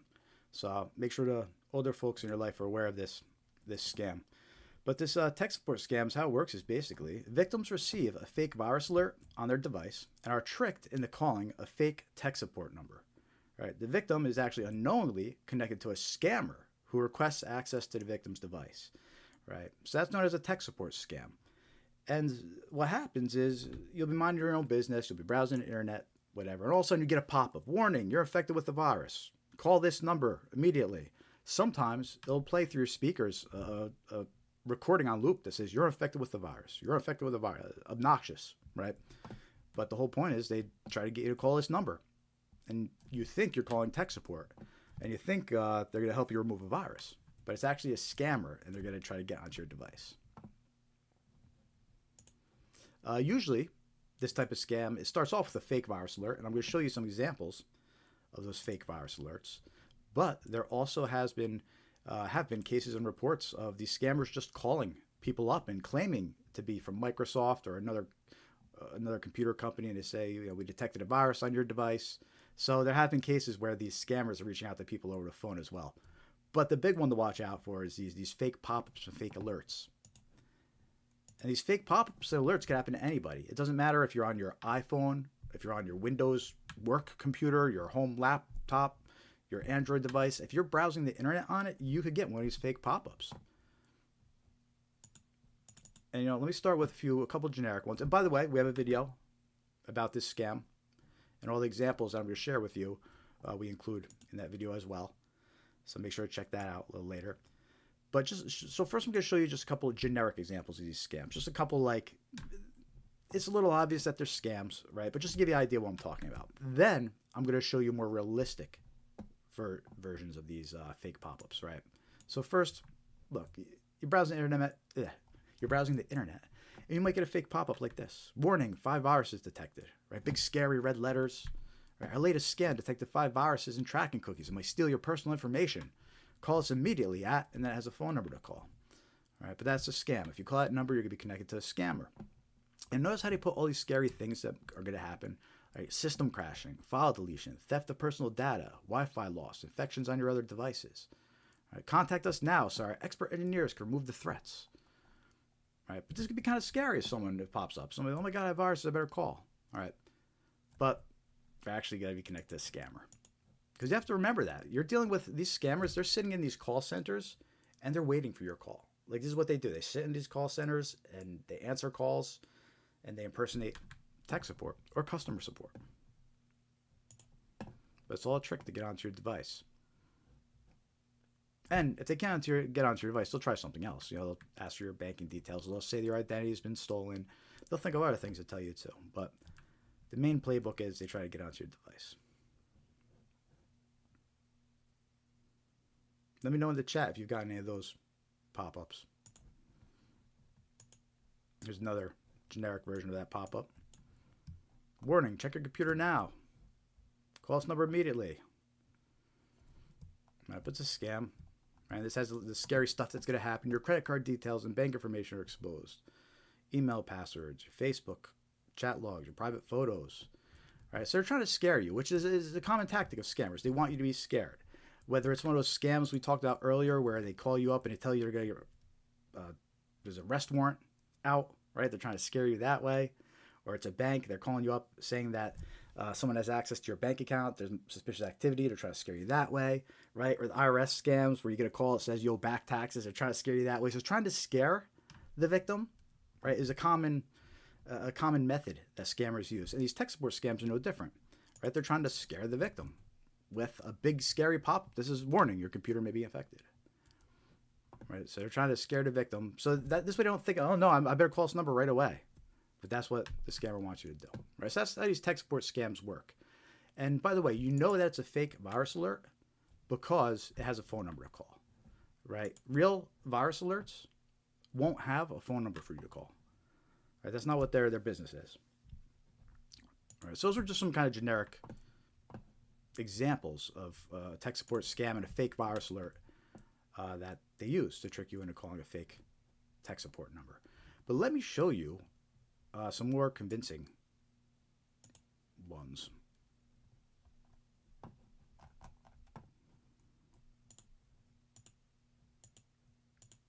And again, if you've encountered any of these, let me know in the chat and in the comments.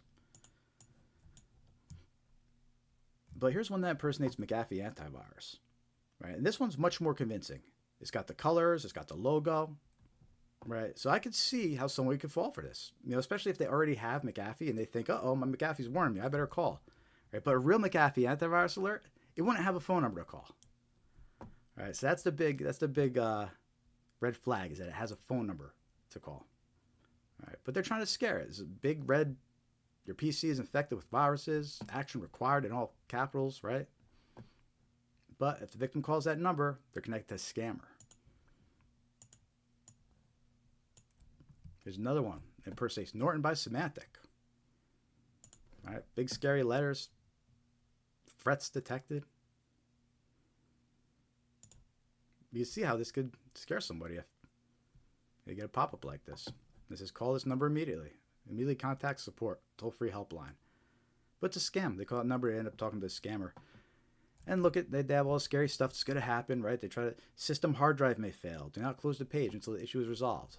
Right? We need to pause, take a breath, And this is where it goes back to, remember that person who I mentioned earlier, you want to have in mind, where if something's going on, it's your go-to, right? If you get a virus pop-up, you shouldn't even consider calling these phone numbers. Instead, you just call that person who you would call, whether it's that family member or that person that helps you with your computer or the local computer shop, right? There's no reason to call these random numbers popping up if you have your computer person that you're going to use already. But anyway, this is another example. Fake virus alert, trying to trick you into calling a support line. You know it's fake because it has a phone number there. Right? A real virus alert won't have a phone number to call. And here's another example. It impersonates Windows Defender. And it's a good impersonation, right? It's got the same colors. It's got the Microsoft logo, Windows Defender logo. Threat detected. Right? Access to this PC has been blocked for security reasons. Contact Windows support. And it has a phone number to call. But again, it's a scam. You call that number, you talk to scammers. So they make it look like it's legit software. They make it look like it's a real warning. Right? But it's all a scam. It's all just trying to trick you to call their scam center. So don't fall for it. It's a tech support scam.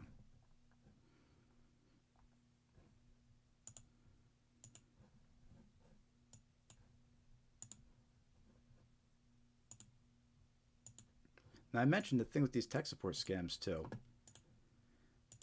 is everybody's susceptible, right? If you're browsing the internet, you could get one of these fake pop-ups. It doesn't matter if you're on your iPhone.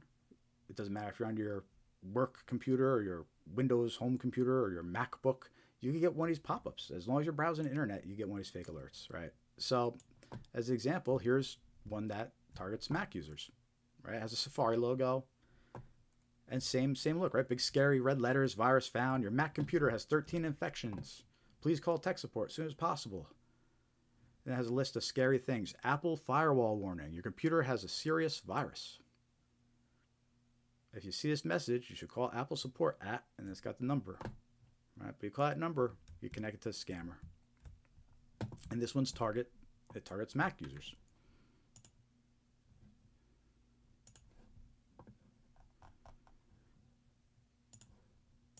Another one. Warning, macOS is infected with viruses. Call Apple support. And it's got the Apple logo, it's Apple Care. But if you call that number, you can connect to scammers. This is a trick. There's one more. It's got the Apple logo. Call Apple Helpline. This example is a little older, but still applies. So you get these pop-ups. The giveaway is it has a number to call. If it has a number, it says you're infected and it has a number to call, don't trust it. It's a scam.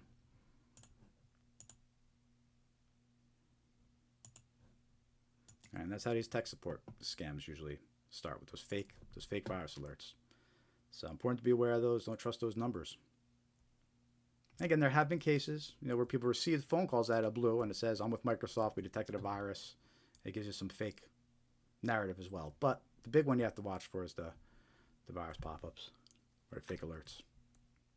You with me? Let me know in the chat if you're with me here. We're live on Instagram, Facebook, YouTube. It's too quiet. Let me know you're out there, people. I know we always got Dave and John to count on, but come on. Could use some more folks out there. Let me know you're watching. Say hi. Give us some love.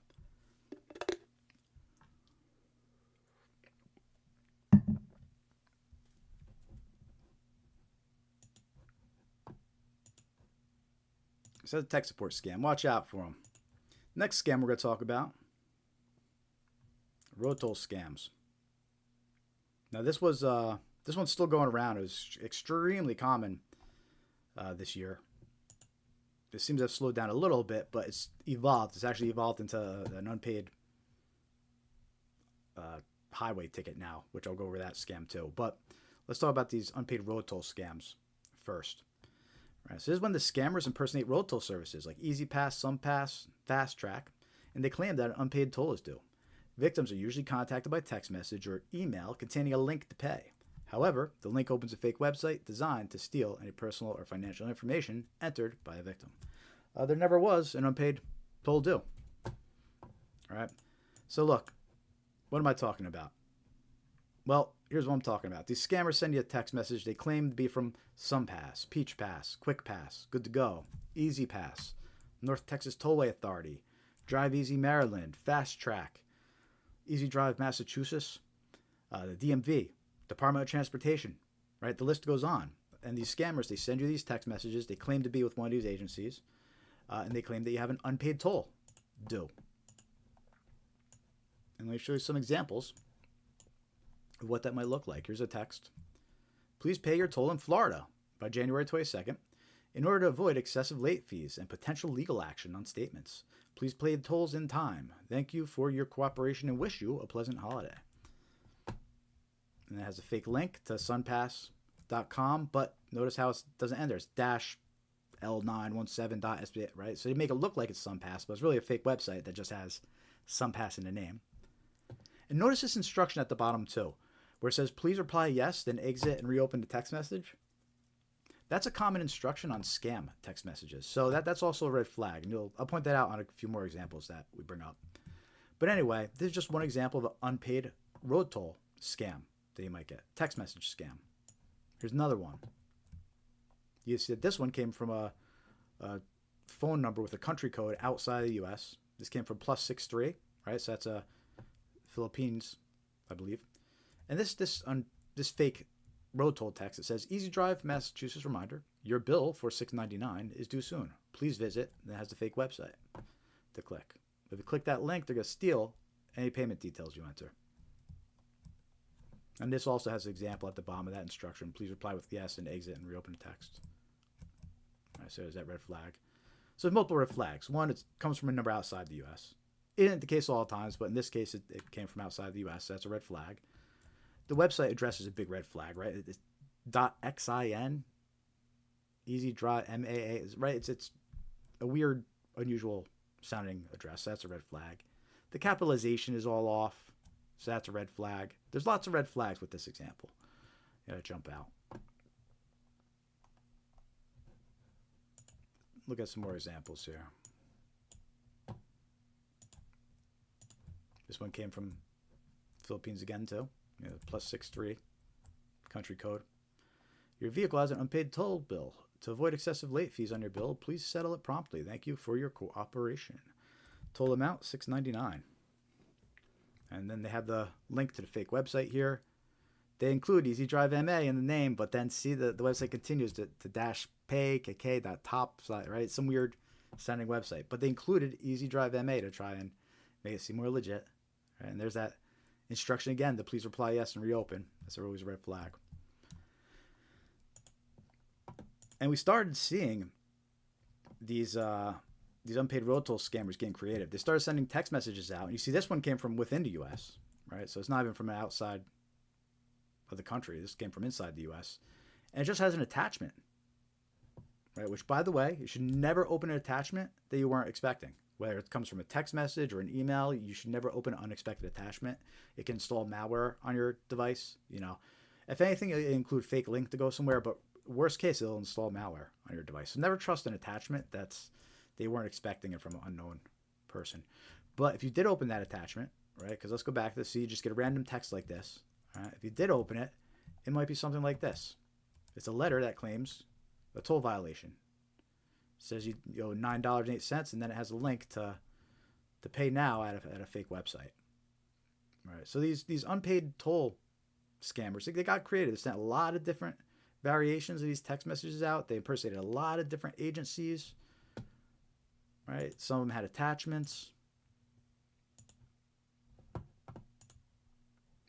Now, if you had gotten to the point where you clicked on one of these links, it's important to keep in mind and remember that these scammers, it's no big deal for them to put up fake websites that look real, right? They know that sites are going to get taken down all the time, right? So they know that they have to, they know that they're going to have to update and put up these websites, right? So they're prepared. And these websites are going to change all the time. So it's no big deal for them to put up these very realistic websites, and they put them up quickly, right? And let's say you clicked on one of those links. It could take you to a website that looks like this. In this case, it's impersonating Washington State's good to go. And it looks legit. It's got their logo, their colors, right? But it's fake. It's a scam website. They click payment, and it takes them to the next page. It steals any payment details entered here. And if this website gets taken down, no big deal, because scammers will have 100 other websites ready to go. It's no big deal. They have them ready to go. They're expecting them to get taken down. They're prepared. So just because a website looks legit, that doesn't mean you can trust it. All right, so anyway, you got to watch out for these unpaid road toll scams. Lots of warnings about this one going around, right? There was a warning from, what was it, the New York Thruway, right? They have this example here of a fake one, an example of a real text, because unfortunately, in some cases, there are texts that you get related to tolls. But look, what I say, don't trust any text message you get related to tolls. Don't trust them, period, right? If it says that you owe a toll and you're concerned that's real, don't trust anything the text says. Instead, go and verify directly through official channels, right? Don't even sit there trying to determine if it's true or not. Just go right to the official channel if you're concerned it might be true. You can't trust any links. Right, you have to go find out the official link yourself. But anyway, don't trust these unpaid toll text messages. I think I have another example of real and a fake one too.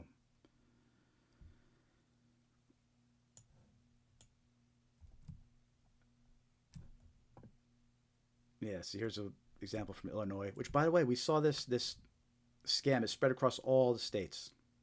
It didn't matter what state you were in. It just started. Everybody was getting hit by this scam. So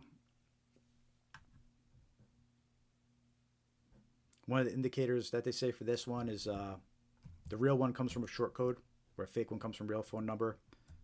You can't trust that anymore, though. I mean, scammers, for some reason, they're able to get these short code numbers now. So these scammers are, as I was saying, they're winning. That's why you got to be aware, people.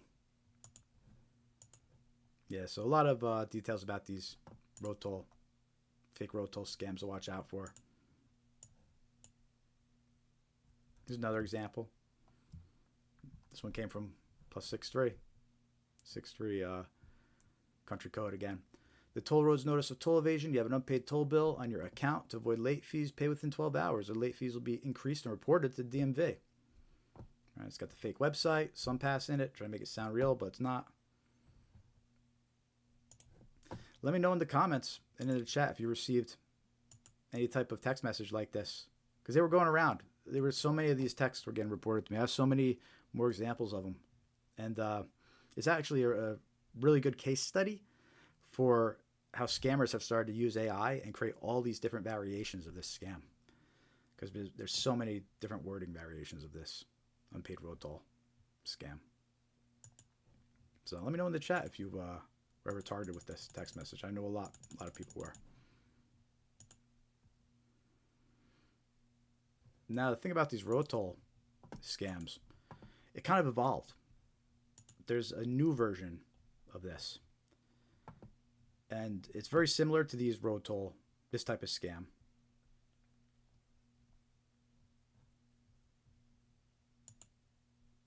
Except it evolved from just an unpaid road toll text message. It evolved to a unpaid traffic ticket text message, right? So very similar in the same way.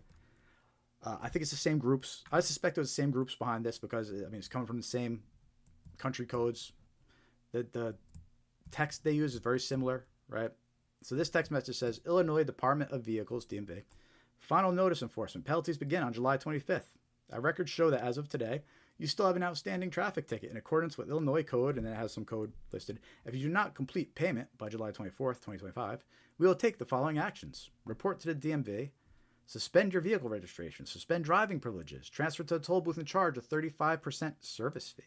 You may be prosecuted, and your credit score will be affected. Right, and that says pay now with the fake link. There's that little instruction, that red flag instruction we mentioned, right, where it says reply yes and reopen. It's always red flag. And look at the address, i.pay.lmxb.live/pay, right? suspicious. All fake, all suspicious. You get a text message like this, it's fake. It's a scam. Don't trust it. In fact, so this example came from Illinois, right? Here's an identical example that came from Nebraska. It states the same fake administrative code 15C-16, right? It says the same exact warnings and penalties, but it switches out the address to say Nebraska and the state to say Nebraska instead of Illinois. So again, these are these text messages that are circulating saying you have an unpaid traffic ticket. Very similar to unpaid road toll scam. You can't trust them if you get text messages like that. Don't click the links.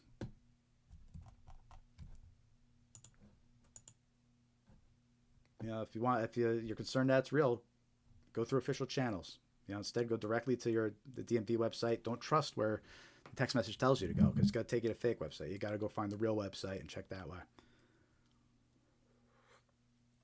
But look, if you get a text message like this and there's been no other attempt to reach you, no mail or anything like that with the ticket, right? You just get a text message like this, it's a scam. Don't trust it. Definitely don't click the link. Don't provide any details. How we doing out there this evening? Let me know you're watching. Say hi in the chat and in the channel. Leave a comment. We're streaming live over on Facebook, Instagram, YouTube. Got a few different streams going. Every Thursday, 5:45 p.m. Eastern Time. Trying to warn you about scams that target individuals. All important ones to be aware of. Actively circulating now. Targeting you, your friends, your family.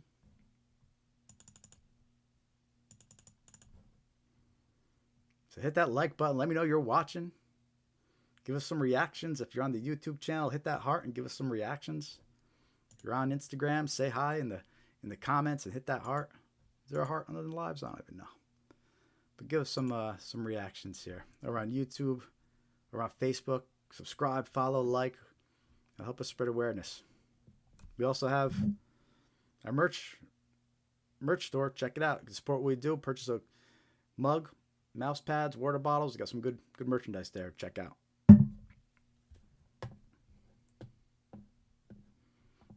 Help support the mission.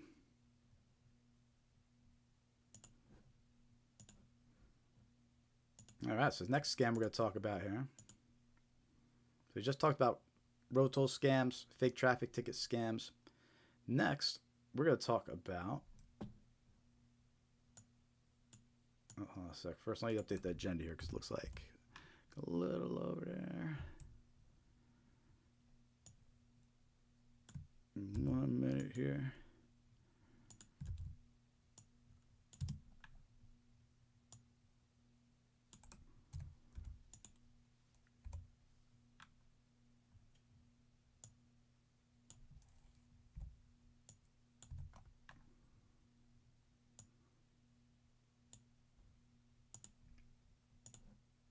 All right.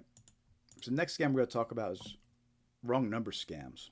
This one's, look, I know I say it's very scam we're talking about and say this one's important to be aware of. But they all are. They really are. And especially this one. These wrong number scams. So if you ever wonder why you've gotten so many text messages from wrong numbers, well, it's because it's a scam. Right? And what it is these scammers, they're just trying to find new victims to target, and they do this by sending text messages to random phone numbers, and the whole objective is to get you to reply, whether you reply saying who is this or you reply saying wrong number. That's what they're trying to get from you, right? They want you to reply, because by replying there's a couple things, right? By replying, first of all, it indicates to them that it's an active number and that you're reading the text and that you're willing to reply, right? Two, when you reply to it, what happens is any links that they send you after that will be activated. So you have a better chance of clicking that link now. Because when you reply to a number, it'll make the links they send you active. Right? So there's two reasons, among others. Those are the two main reasons why they want you to get a reply from you. And then the third is they want to keep the conversation going. Right? So you reply there, and I'm going to show you examples of this. They're going to try to learn about you and try to eventually con you. Right? And it all starts with a wrong number scam. Which might sound crazy to you. Like, how is a wrong number scam how's somebody with a wrong number gonna get that? But again, they do this for a living. These are con artists. They do this for a living. They have scripts that have been refined over time, psychologically to trick people and then earn trust. So let's talk some more about these wrong number scams. And we did a video, like most of our scams we discuss here. We did a video about these wrong number scams, and it actually is our most popular video. It got over 100,000 views. It was our first and only video to go viral so far, but it got 100,000 views, so that was pretty cool. So check out our wrong number video. All the examples I'm going to share with you right now are in that video. All right, but so what's a wrong number scam? Scammers reach new victims by sending text messages to random phone numbers. When someone replies wrong number, the scammer attempts to continue the conversation and build a trust with the victim. As trust is gained, this type of scam evolves into a romance or a pig butchering scam that ultimately steals money from the trusting victim. Right. So this is one of those scams where it's used to hook the victim, to pull the victim in. And then once they have them, it evolves into the second phase of the scam, which is usually a romance scam or a pig butchering scam. Right, we'll talk about those a little later too. But let's continue with these wrong number scams. So the thing that's tricky about these wrong number scams is they can start with practically any kind of unexpected message. Right? It could be a text message that just says, "Excuse me, is this Emma?" Or, "Hey Anna, I'm Josie." Or even just an unexpected message where it says, "Hi." Right? Because again, the whole goal is they want you to reply and say, "Who is this?" Or, "No, you have the wrong number." Right? They're trying to get a reply from you. So this type of scam could be initiated just with literally any random text. "Hey, Anna, I'm Josie. Hi, excuse me, this is Emma," right? Any of those. And once you reply and say, "No, you got the wrong number," right? Or you reply and say, "Who is this?" You failed. You already failed because you just confirmed you have an active number, and now the scammer's going to target you even more. Even if you end this conversation at that point, you realize you've already been added to a bunch of other lists now because now they know you're an active number. So let's take a look at how some of these conversations might go. Right? It starts off with something random. "I'm Margaret. Are you Lillian?" Person replies back, "I'm Izzy." Right? Scammer replies, "I'm really sorry. I think I made a mistake between your number and Lillian's number when saving it. I hope I didn't disturb your good day." Right? The victim replies back, "That's okay." At this point, conversation should end. It doesn't because it's a scam. Right? So the scammer's going to keep going. And in this case, the scammer goes, "Thank you for your understanding and patience. You're a kind person. I hope you have a good day today. I'm 36 years old. Would you mind telling me your age?" And that's one of the things that the scammer's going to ask. They're going to ask your age. They're going to ask your location. They're going to ask your name. They're going to ask if you work. They're going to ask all these little details about you. Let's look at another example here. So this one starts with a completely random text. "Have a cup of coffee together sometime." Right? And the person replies back, "Who is this?" Right? Like a normal person would, right? Well, "Who is this? I don't know this person." Well, you just failed, right? Because you just let the scammer know, first of all, that, hey, you could target me. Right. So it continues. Right? "Have a cup of coffee together sometime." Person replies back, "Who is this?" He gets a reply from his scammer, so it's kind of a little bit of a gibberish thing. Like, "I thought this was my friend Laura. I'm Zoe." Right? And he's, "Yeah, wrong number." Okay, "I'm sorry. I thought this was Laura's number. I think I dialed the wrong number or area code. I hope I'm not bothering you." Right? The conversation should stop, but the scammer's going to keep on trying to go. Victim replies back, "No, you're good. Have a great day. Always smile. Whatever is being nice." Right? Scammer keeps going. "Thank you for your kindness to my situation. I just realized I entered the wrong area code. Where are you from?" Right? And that's always one of the things that these scammers are going to ask. They're going to ask where you're from. Age, location, name. And really, the giveaway is that they keep on going, right? You have the wrong number. Okay, communication should stop. But they keep on going and start asking about you. Let's look at another example here.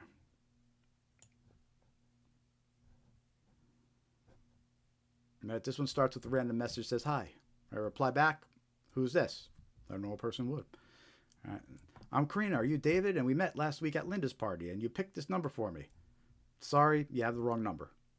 Conversation should end at that point. But again, scammer keeps going. "Oh my gosh, I checked and found out I entered the wrong area code. I hope this doesn't bother you."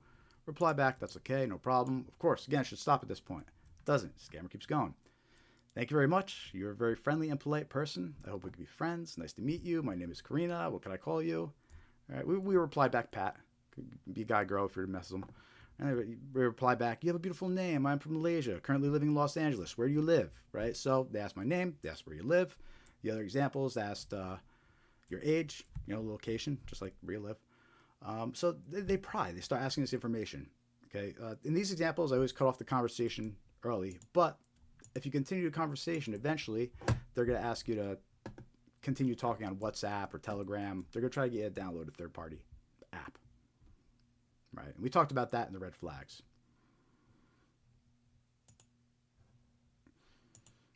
Yeah, and Dave just mentioned in the chat here, he says, crazy that they tell you that you're a nice person from just a text. Yeah, yep. And you know what's funny? Every single example that I've seen of these, practically every single one, they do that. They have that little, oh, you're a nice person. Thank you you're so kind for replying. They try to, maybe, what is it? Is that a version, maybe it's a version of love bombing, right? Is that what they call it when it's like romance scams? But it's kind of like, oh, you're so kind and so friendly. But, yep. It's one of their ways they try to hook you. People might be lonely or something too, so it's like, oh, okay, maybe it's just someone nice I could talk to. But it's a scam. You can't trust. Unfortunately, you can't trust text messages like that anymore. I personally don't even reply to wrong number text messages. Like when I get a message that just says hi or something like that, where it could be a legit wrong number text, I don't even reply because I know most of the time it's a scam. It's not even worth replying. And if it is a wrong number, that person's going to realize it anyhow, eventually. So it's not worth replying, and then they have your number.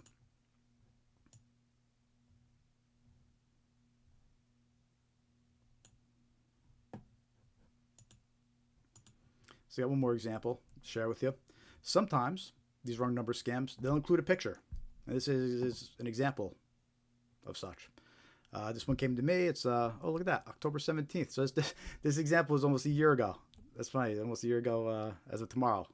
This text message is a year old. And still circulating. Right? So anyway, the text message comes in. It says, hi, Byron, I'm Jane. And they include a picture of a woman. Right? Obviously, it's to try and get some extra incentive to get some replies. Right? We know what's going on. So the text message comes in. I don't answer. The text message came at 1:58 p.m., right? 4 hours on the dot after not replying. At 5:58 p.m., get a follow-up text. Have you gotten the pictures I sent? Right? So there's a couple things I want to point out about this. Right? This isn't a real person on the other end. This certainly isn't someone that is in this picture right here. Right? In most of the cases, this is a bot. Right? This bot is just sending the same text message out to thousands and thousands of other phone numbers. Right? Hi, Byron, I'm Jane, with the picture. Right? And the bot's programmed that 4 hours later, if somebody doesn't reply, send a follow-up message, right? And the bot's probably even programmed to the point to ask all those basic questions. Like it probably starts off with asking your name, your age, location, and it gathers this information. Eventually, it connects you to an actual person, an actual scammer.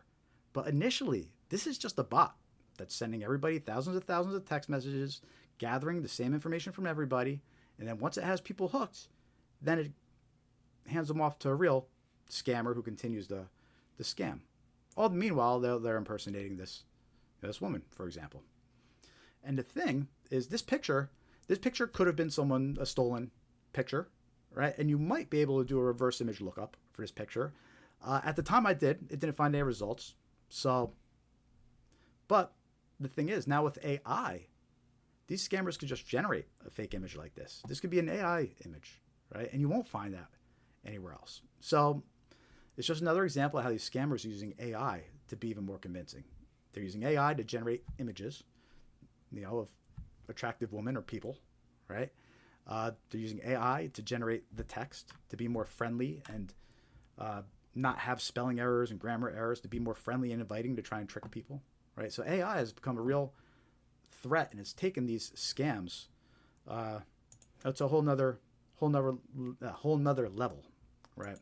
So again, it's just another reason why awareness is so important when it comes to these types of scams.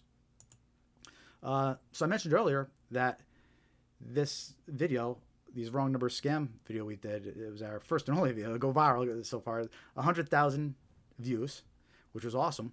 And because it got so many views, it obviously got a lot of comments too.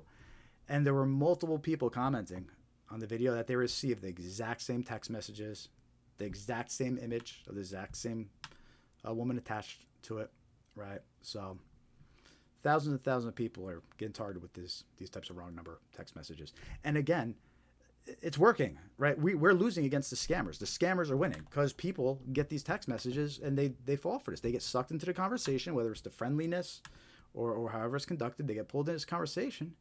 And then next thing you know, they're depositing crypto or they're sending gifts to somebody that they think they're in a relationship with.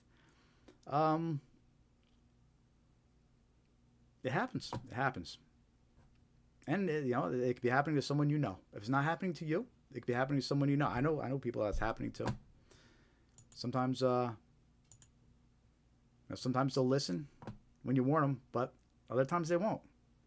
You hear these horror stories, right? And just one more horror story about these people listening. Why it's so important to be a community and keep reminding people about these things, right? I was talking to someone the other day about this, where, these scammers, they send their victim to a Bitcoin ATM, and someone will be at the store and will try to stop them. Maybe it's a police officer, somebody who works there, and they'll try to warn them. They'll be like, don't put that, no, that's a scam. Don't put the money into that ATM, that Bitcoin ATM. It's a scam. They'll be begging the person, just wait, look into it more. I'm telling you, it's a scam. And the person, they won't listen. They are so convinced that it's a scam, because that's how good that these scammers are, where people will be begging the victim in person, don't deposit that money into that machine. Don't hand off the money to that courier. Don't purchase these gift cards. It's a scam. There's nobody, your loved one isn't sitting in jail and they're not asking for gift cards to get them out, right? It's a scam. But the victims, they won't listen. Because the scammers are so convincing, right? So anyway, and they're using AI to be even more convincing. So watch out for these wrong number scams, whether these messages, they have a picture attached to them, right? You don't even want to reply to numbers you don't recognize. That's my advice. Don't even reply. So anyway, check out our wrong number scam video. Our YouTube channel is our most popular video. It has all the examples we just shared with you.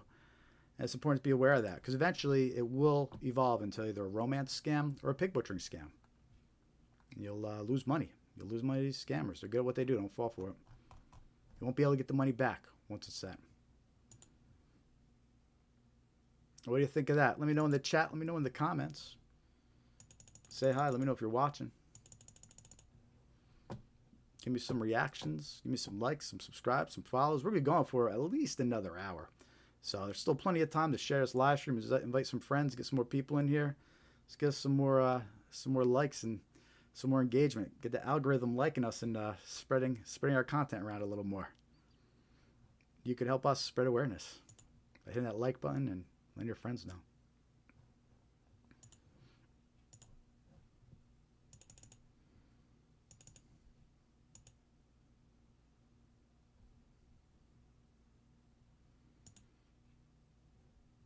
All right, we're going to keep going here.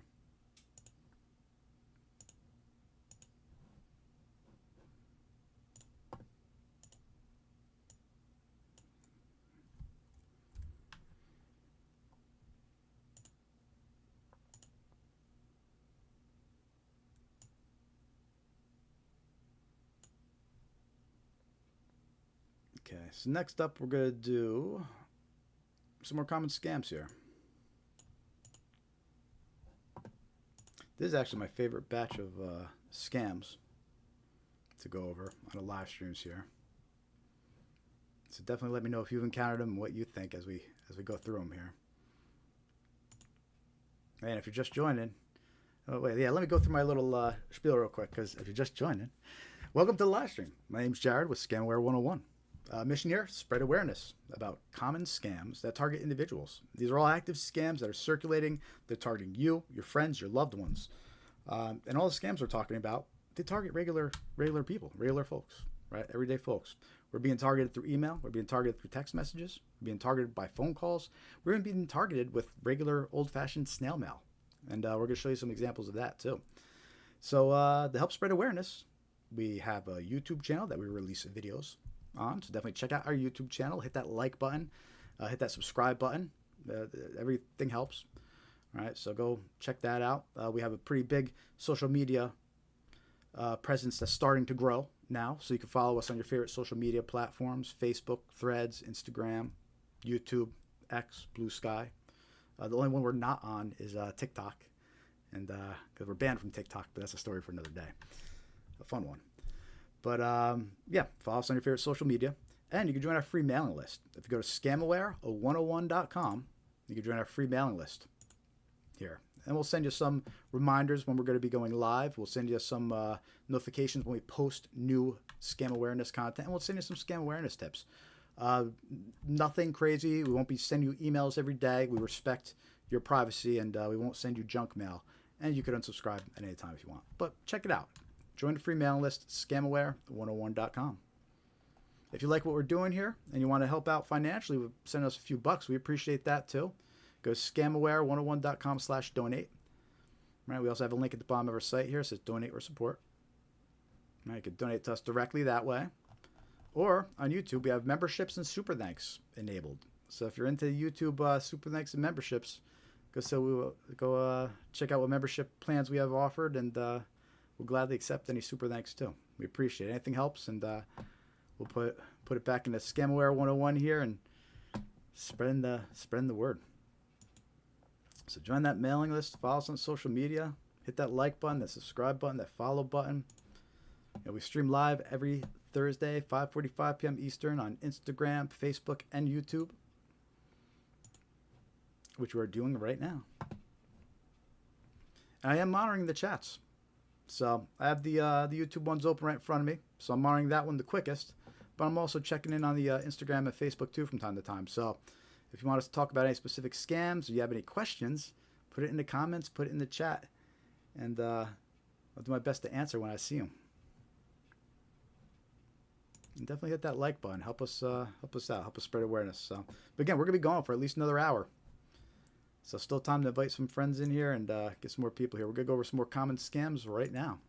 In fact, the scam we're gonna go over next is a grandparent scam.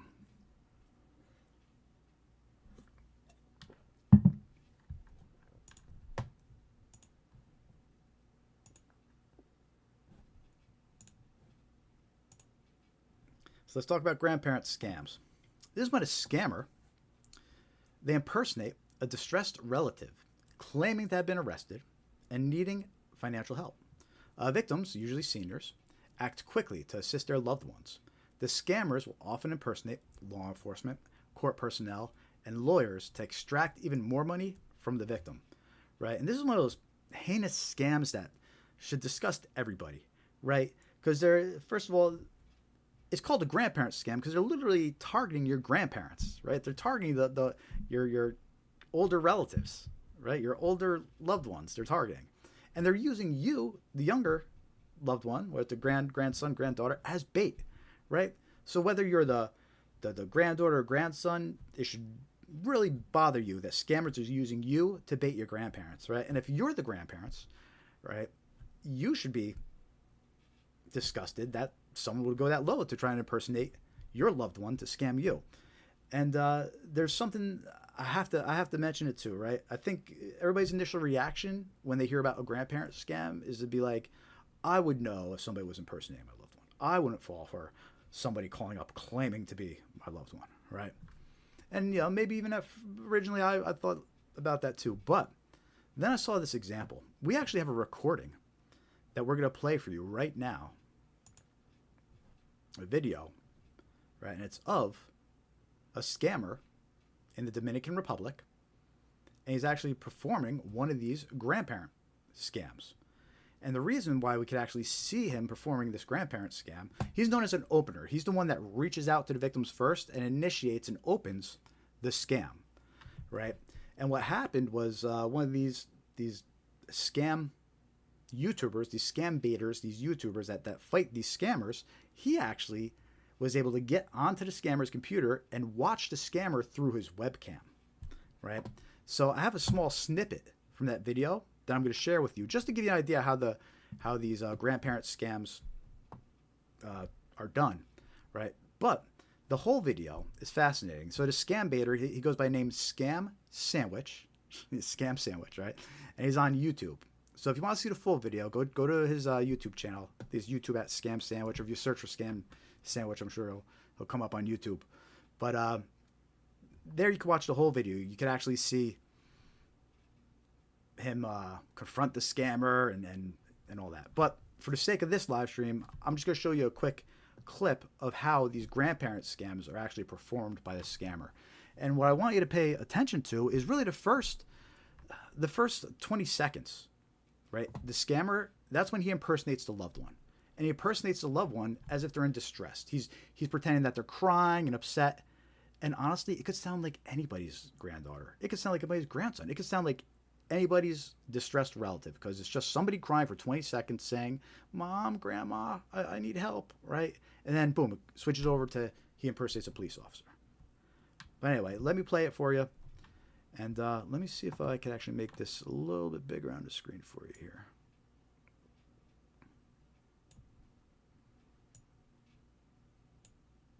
There. Center it a little bit more. Oh, shit.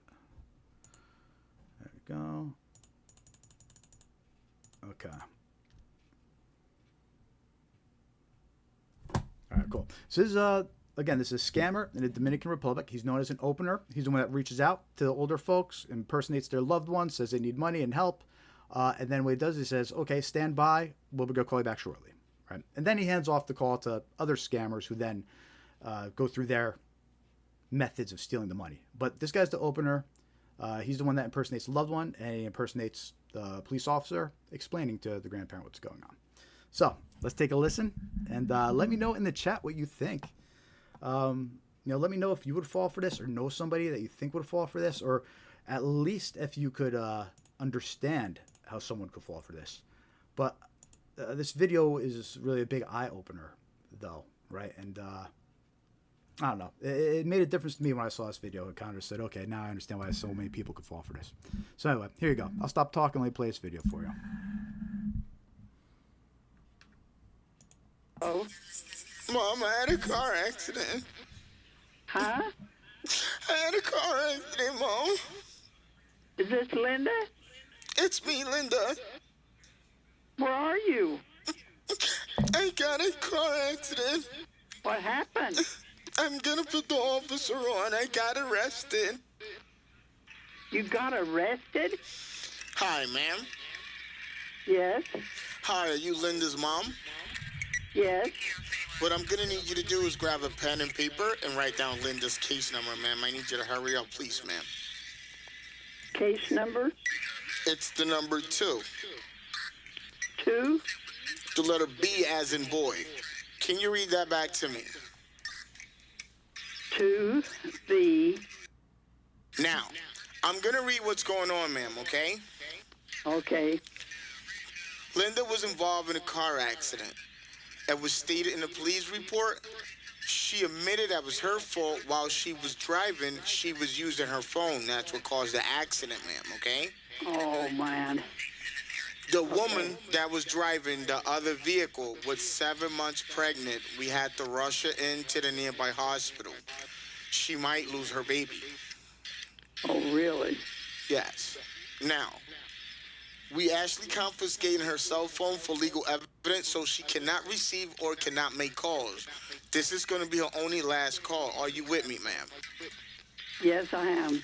Now, she actually wrote a note down here saying that she didn't want anyone to know about this. Let's honor her wish for right now because it's too much for her right now. That's what she's saying. Okay. What I'm going to need you to do, ma'am, is stay by the phone and wait for the lawyer to call, okay? Okay. Okay, bye-bye, ma'am. All right, bye. The next. So that's a grandparent scammer. That's how he does it. Let me know in the chat if that was okay or if it was choppy. Sometimes it gets a little choppy when I play video over here, but let me know if you heard that okay and if it was clear. But yeah, that's a great example of a grandparent scammer and how he opens this scam, right? And there's a few things that stick out, right? First of all, he calls the grandparent and right away he's impersonating the distressed relative. Mom, I've been in an accident, right? Her relative hears this, and the first thing she does is she goes, Linda, right? So the victim doesn't even realize she just gave up her daughter's name, right? Her granddaughter's name, right? So now the scammer, if he didn't already know the granddaughter's name, now he knows, right? So right off the bat, she kind of messed up there by giving away the granddaughter's name. But you can see, so for first 20 seconds, he sounds like he could be anybody's distressed relative. That's why I feel like a lot of people could fall for this, because you don't realize it, but when someone's distressed and crying, they don't sound like they normally would. It could be anybody, right? So for 20 seconds, he fools the victim by doing this whole fake distressed crying thing, and then he switches over to police officer. Ma'am, I'm so-and-so with the police, right? He turns on the police scanner, so there's it sounds like there's police scanner chatter going on in the background, like he's in a police station, right? He goes into the whole scam story with the grandmother. He tells her, we've confiscated your daughter's phone, so don't even try to call her, right? Which was obviously just a way to try to trick her not to try calling her granddaughter, because granddaughter might answer if she tries calling, right? And then they also say, and we mentioned this in the red flags, right? The request for secrecy. He says, she's embarrassed about this and asks you not to tell anybody right now, so let's respect her wishes, right? But that's actually the request for secrecy. That's the red flag, where they're just trying to get you not to talk to anybody, or at least until they stole your money. Then you don't care who you tell. All right. So, and then once he has the victim commits, he says, okay, stand by the phone, we'll call you back. All right. So that's how the scam works. What happens afterwards when they call back, right? So what happens is he hands this off to other scammers at this point, right? It gets handed off to other scammers, and they start calling the victim back, right? And they impersonate all these different agencies until the victim has no more money to give, right? First they'll call back, and they'll impersonate defense attorneys and take as much money as they can from the victim that way. Then they call back and they impersonate police officers and say you need to pay to get your loved one out or something like that, right? And take as much money as they can that way. Then they call back again, they impersonate court personnel, and they try to take even more money. And they just keep on impersonating until the victim has no more money left. And the entire time, this poor grandmother thinks that they're helping their loved one get out of trouble. Meanwhile, their loved one's sitting at home watching TV, not even realizing what's going on, right? So that's how these grandparent scams work. Really important to be aware of them. You know, make sure that the older folks in your family, your parents, are aware of them, right? And look, if you're the older folk, if you're the parents, if you're the grandparents, right, make sure your friends and your fellow grandparents and, you know, make sure that they're all aware of this scam. You know, the people in your community, all the other grandparents out there, it's important that they be aware of these scams, because you got to remember, these scammers will take everything. They'll try to take everything you have, and once they do, very, very hard to get it back. Very few people ever recover the funds. So anyway, it's important to be aware of this grandparent scam. Make sure the loved ones in your family, you know, your own grandparents, your parents, they're aware of this scam. There's been a different variation of this scam that we actually saw some headlines about that was circulating too. And in this variation, it was targeting parents of college students, right? So the scammer would have a list of college students. I guess it's easy enough to get a list of students at a certain college, right? And the scammers would reach out to their parents and say, your son or daughter is in trouble. They've been arrested by campus police. There's a fine of this much due to get them out. And it's a different variation of this grandparent scam that was just adapted to target the parents of college students. So it's an interesting version of this. But it goes back to the main rule, right? You get an unsolicited phone call, no matter who they're claiming they are, no matter what chaos they're claiming is happening, no matter what emergency or scary situation they're claiming is occurring, right? You have to hang up and verify through official channels, right? They're trying to be as scary as they can to keep you on the phone, right? They're trying to be as threatening as they can to get you to act quickly. This way you don't pause and talk to someone else, right? And that's a lot of how this grandparent scams work. We know that a lot of the scams are coming out of the Dominican Republic. There was a group out there running this scam. We know some were busted in Canada and other places. You know, and really when it comes to these scams, it's hard to say where they come from. You know, you could say we know that scam compound, like a lot of those scam compounds in Myanmar, they're running so many different scams at those places. But at the same time, there's plenty of other places around the world running those same scams, right? There'll be places in India running those scams. You know, so if a scam works, it doesn't matter, you know, what location. It's going to be adapted by the criminals that could do it, right? And we might see more of a certain scam coming out of a certain area, but I think it would be dangerous to assume that it was only coming out of those areas, right? Because that's how the other guys get away with it. They make you think that the enemy's all at this one location. You know, as long as we're all looking at Myanmar, you know, don't look over at Canada, for example, right? So, but anyway, most of the bad guys are located in those areas. And the thing about a lot of these scam locations, they are located in countries where there's a failed government, a corrupt government, a collapsed government, maybe a government where the military's taken over, right? They're definitely scam and criminal organizations thrive in those countries, in those regions. So we know there's lots of scams coming out of there. And, you can't reach them. A lot of times you can't reach them. But actually, you know what? Oh, it's like, I want to look something up here. Bear with me one second. I think there was actually a recent bust. Dave, you might, if you're still listening, you might be interested in this one.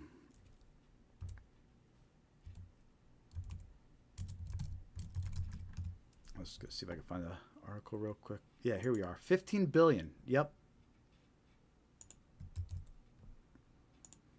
Here, let me go bring the article up.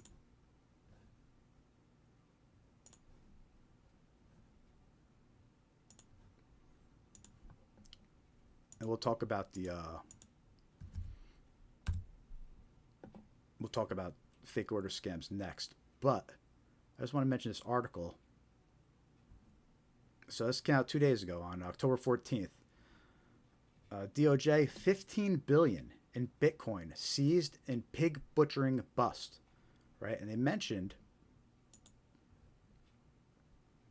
let's see, the Department of Justice says it has seized the most money it's ever recovered in one action in targeting an alleged Colombian scammer. This isn't the one I was thinking of. They've been busting a lot of people, so that's good they busted this one in Colombia. 15 birth whisk, Vincent, yeah. Oh, actually, no, this is the guy. All right, the department says it took 15 billion worth of Bitcoin from an operation run by Chen Z37, who they say also goes by Vincent. He has not been taken into custody. I don't think they got the guy. I think he's running around. They just took all the Bitcoin. But basically, it says that he runs the Prince Group organization in Colombia. And that group, that criminal group, they operate in 30 countries as a crime syndicate. And a lot of those, if I'm remembering correctly, I'm just trying to see if they list it here or not, was along Myanmar and the Thailand border in those scam compounds where they actually held people against their will and forced them to do these scams. Here we are, yeah. It recovered 127,000 Bitcoin by dismantling a criminal empire built on forced labor and deception. Right? Yeah, so these were forced labor in these scam compounds where people are actually trafficked and forced to perform these scams. There's modern slavery happening. It gets pretty dark with these scams. What else did they say here?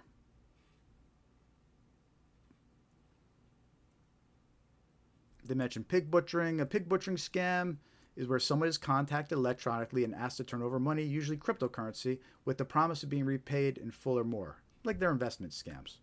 Sometimes the scammers say the money is going to an urgent need, like a life-saving surgery. The victims are called pigs because scammers will fatten them up, then emotional pleas, and even allow what appears to be a genuine bond to form before asking for money. So as we were talking about when we were talking about the wrong number scams, how to reach out to you, try to be your friend and build up a friendship with you, and then eventually, usually within a week, they're trying to get you to download an app, or they're telling you about a family member that trades crypto, you know. This one mentions it's prevalent in the online dating world. Yeah, so the romance part of it. This person says she lost 500,000, $500,000 to someone she conversed on a dating app.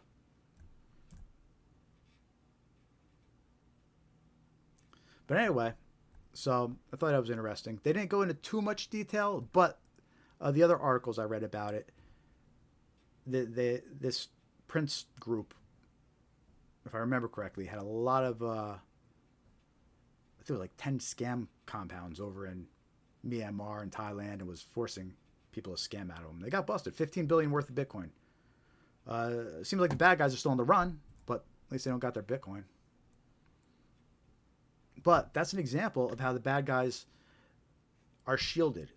Just because we were able to get their Bitcoin their operation is still physically safe where it's at. We can't go over to Myanmar and start doing things over there. Anyway, I thought it was an interesting article. It was interesting how they got their Bitcoin, so that's pretty cool. We'll see if it makes a dent into it, though. Those are some rich criminal organizations. So anyway, let's keep talking about some common scams. I took us down a little side road, but I think it was worth it.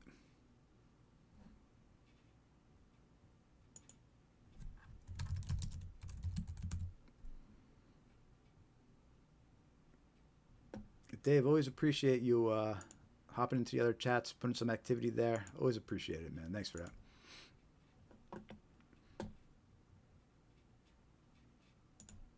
All right, let's talk about some more common scams. If you're just joining, say hi in the chat. Let us know you're watching. We want to hear your stories, your experiences.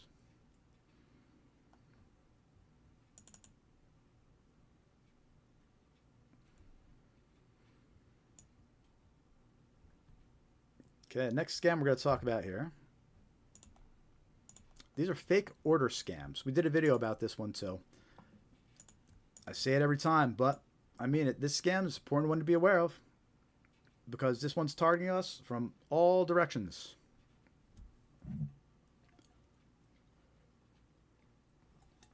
And what I mean by that when I say it is we're getting phone calls about fake orders, we're getting text messages about fake orders, we're getting emails about fake orders. We're just being targeted left and right with these notifications saying orders were placed and the call number to dispute it. Right. Some common ones. The tricky thing about this scam is they could impersonate any vendor. They could claim any product was ordered. Really, they could just say anything. The idea is they just want you to call back and dispute it. Right. So they could literally send you a message saying anything was ordered. And if you want to dispute it, call this number. I'm going to show you some examples of these. Again, important to be aware of these because being targeted text messages, phone calls, emails, so many different ways. And that first example is here's a text message that impersonates Apple. And let me know if you've ever received this text message. Many people reported this exact text message to me. But it says, Apple approval notice. We have noticed that your Apple iCloud ID was recently used at Apple Store for $143, paid by Apple Pay pre-authorization. That says also some suspicious sign-in request and Apple Pay activation request detected. That looked suspicious to us. In order to maintain the security and privacy of your account, we have placed those requests on hold. If not you, talk to an Apple representative. Call, and then they put a number immediately to cancel this charge. Right? But that's how these fake order notification scams work. They include a phone number for you to call to dispute the charge. There was never a charge. There was no order. They're trying to trick you. They're trying to say something was ordered. You better call us if you want to cancel the charge. But you call, you get connected to a scammer. There's another example of how they trick you to call them. Right? And in this case, it's a text message that just they impersonate Apple. They include a legit link at the bottom to Apple's billing page just to make it more realistic. But if you call a number, it's going to connect to a scammer.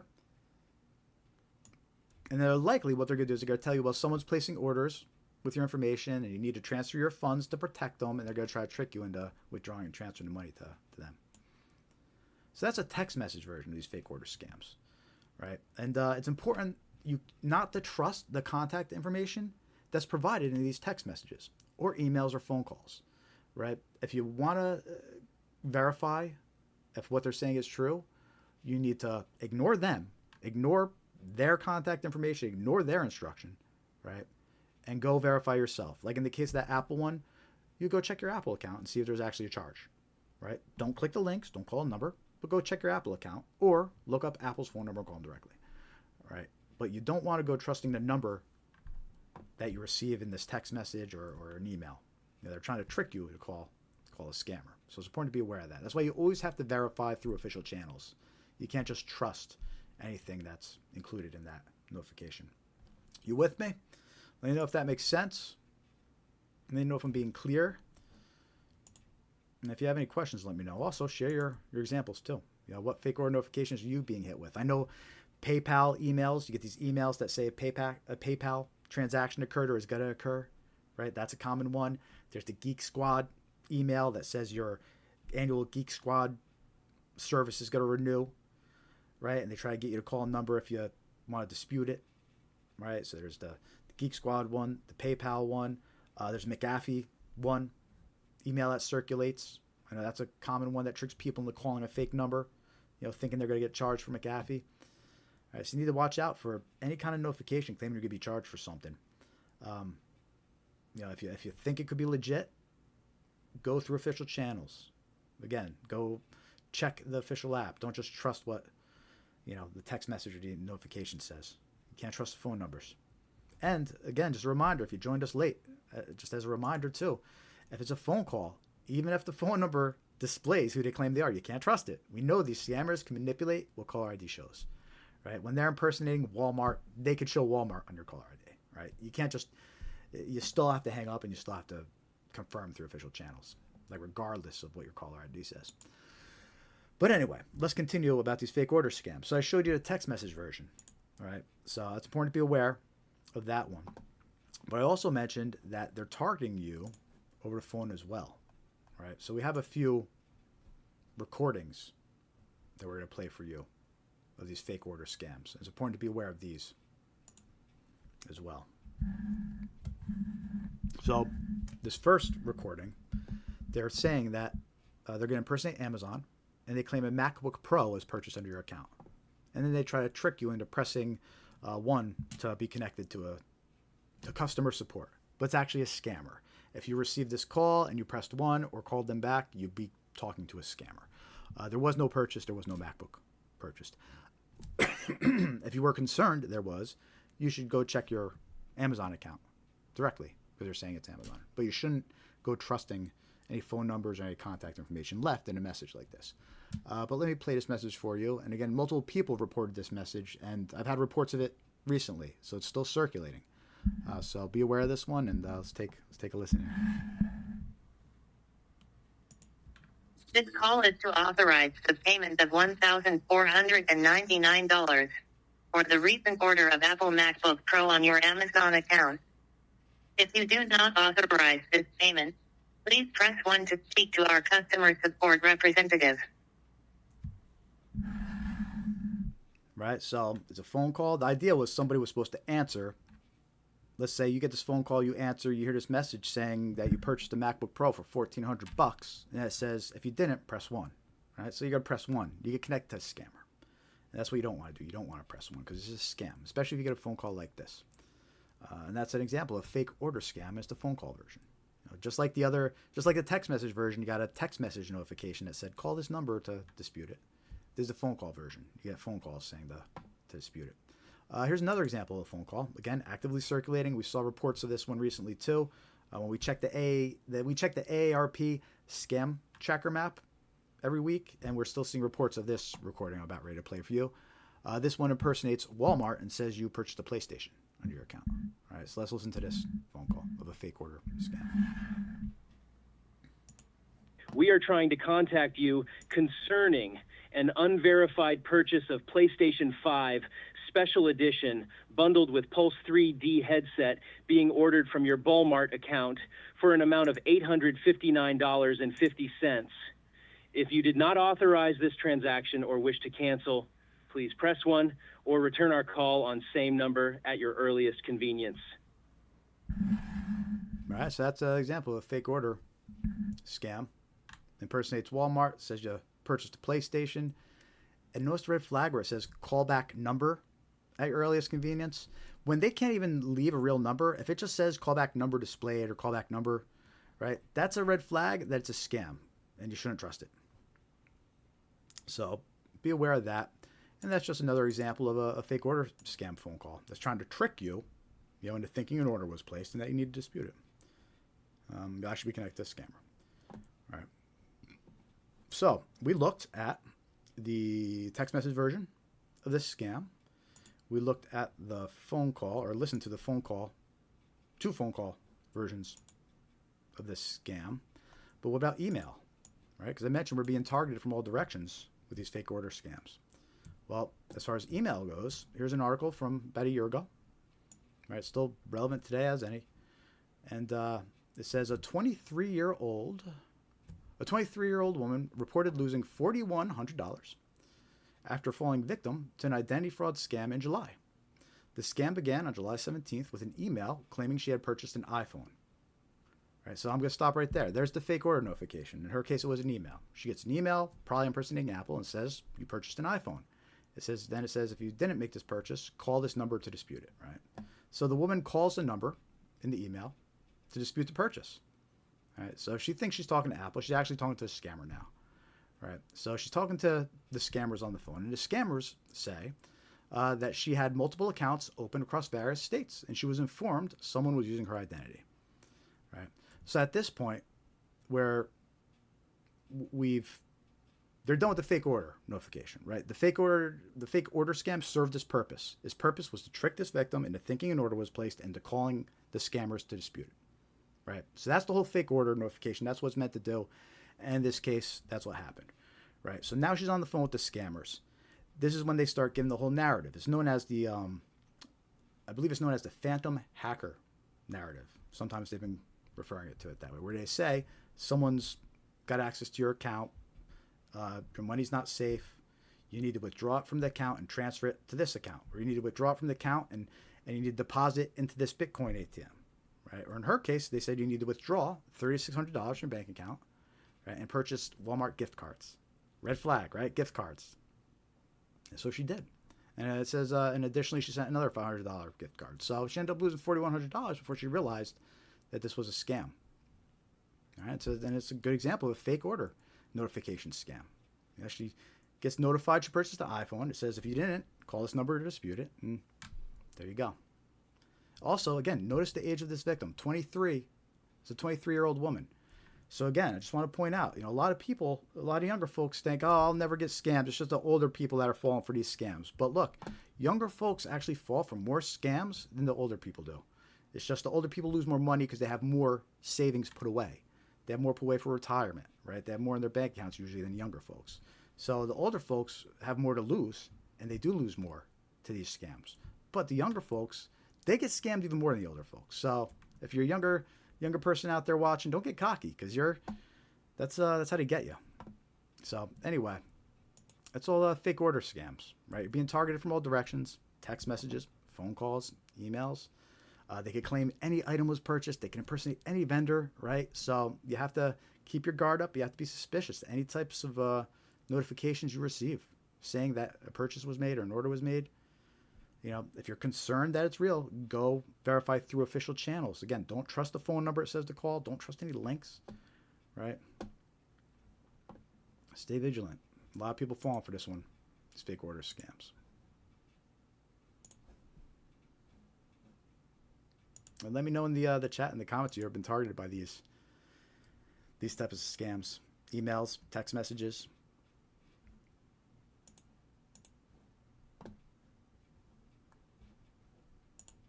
It's important to be aware of these fake order scams.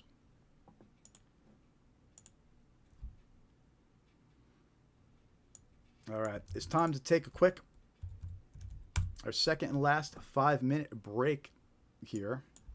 Gotta get recaffeinated. I just realized we're going for a couple hours here. Going for about 2.5 hours so far. We do this live stream every Thursday, 5:45 p.m. Eastern Time. So if you're just joining, I see a few more people just joined on Facebook. So if you're just joining, make sure to click that follow button. Make sure to click that like button. Head over to our YouTube channel. Subscribe, right? I'm monitoring the chat. We do this live stream every week. We're on Facebook, Instagram, YouTube. And our mission is to spread awareness about common scams that target individuals.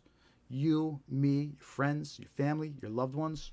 It's important to be aware of these scams. There's tons of them, right? On this live stream alone, we cover over 20 different types of scams. And we share examples of these scams. We show you examples of the emails, the text messages, play some phone call recordings for you. We go over some red flags. Earlier, we went over some red flags that indicate you're dealing with a scammer, right? So important to be aware of. It's so important, because if you realize you're being scammed after you send money, it's too late, right? Most of these victims, they do not recover the funds. Once they're sent, they're gone.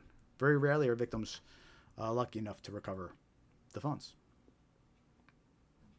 So awareness is key. It's how you're going to prevent becoming a victim. So if you're just joining us, we still have at least another hour to go. So there's still plenty of time. Hit that like button. Invite some more friends in here. Participate in the chat. Let me know what scams you're seeing. Share your stories and experiences. I want to hear what's been going on with you. Ask if you have questions. Ask away. I'll do my best to answer the questions. And we're going to be going for at least another hour here. But We just got to take a quick 5 minutes and get recaffeinated. We got to refill our Scamware 101 coffee travel mug, which, by the way, we have available on our YouTube store. So if you want to support our mission here about spreading awareness, you can buy some merchandise. We got some travel mugs, some coffee mugs, some mouse pads, some other some stickers, some other cool little things, water bottles on our merch store, which you can find on our YouTube channel, or you could even find a link to it on our website here on scamaware101.com. And we have the link at the bottom here to our gift shop and merch site. And you can also join our free mailing list. Definitely join our free mailing list, scamaware101.com. And we won't abuse the privilege. We won't send you junk mail. I promise. You can unsubscribe at any time. We'll just send you some reminders when we're going to be live. We'll let you know when we post new Scamware content, and we'll send you some alerts when new scams are popping up and coming around. All useful stuff, all important things to be aware of. And again, you can unsubscribe at any time, but I don't think you'll want to because we don't abuse the privilege. So give us a shot, scamaware101.com, and join the free mailing list. And make sure to hit the that like button, that follow button, the subscribe button. Follow us on your favorite social media platforms. We're on YouTube, Blue Sky, X, Facebook, Threads, and Instagram. You know, trying to put something good out there, spreading awareness of these scams. Too many horror stories. People losing their life savings to these scammers. Not right.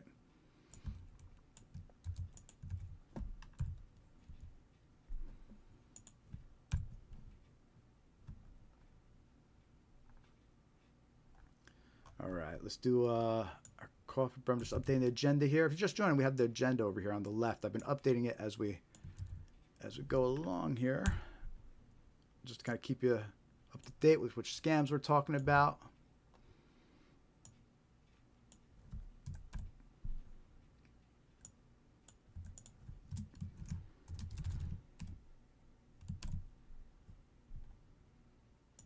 Okay.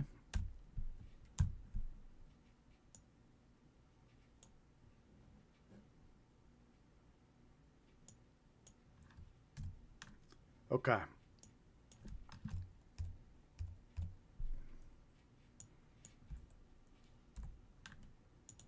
Agenda is updated. Can refill this coffee cup. Thank you for bearing with me. If you're just joining, again, say hi in the chat. Let me know you're watching. Let me know what scams you want to hear about, which scams you're hearing. I want to hear your experiences. All right, stay tuned. 5 minutes. We're going to be back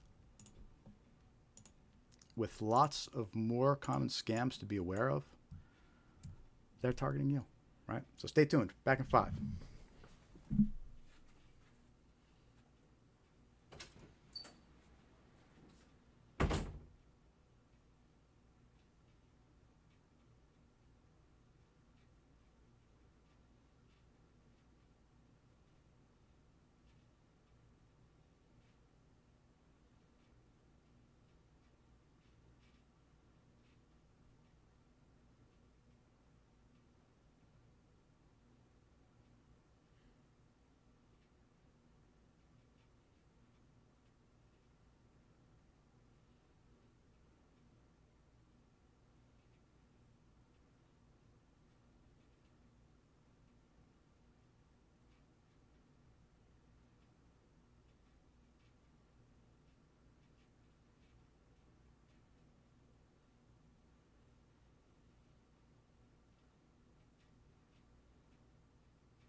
All right, everybody.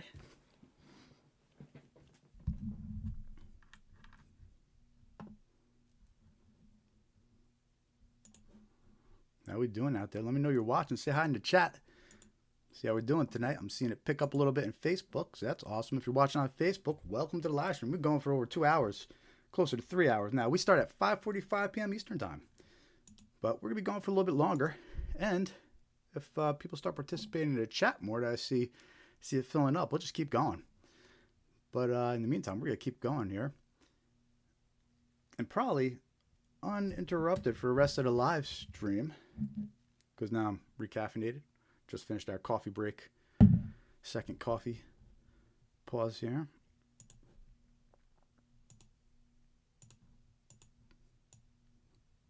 You get your own Scamware 101 coffee travel mug and other assorted goods in our merch store. Check that out on our YouTube channel. Also a link on our website here.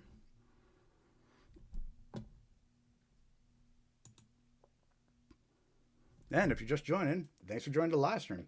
My name is Jared with Scamware 101, and we do this live stream every week as part of our mission to spread awareness of common scams. And these are all scams that target regular, ordinary folks. You, me, your friends, your family. So it's important to be aware of these scams. And as we go through these examples, on this live stream, we cover about 20 different types of scams. We share multiple examples of text messages, emails, phone calls. All important scams are actively circulating and that you should be aware of, right? So let's continue with some more common scams here. And again, as we go through these, let me know in the chats and in the comments here on the live stream if you've encountered these scams or if you've seen different versions of these scams, right? Because there's lots of different versions that are circulating too.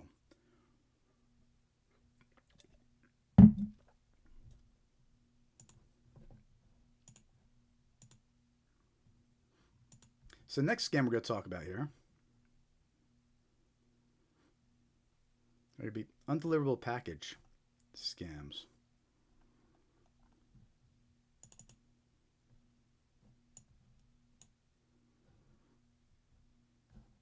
So these undeliverable package scams, what are they?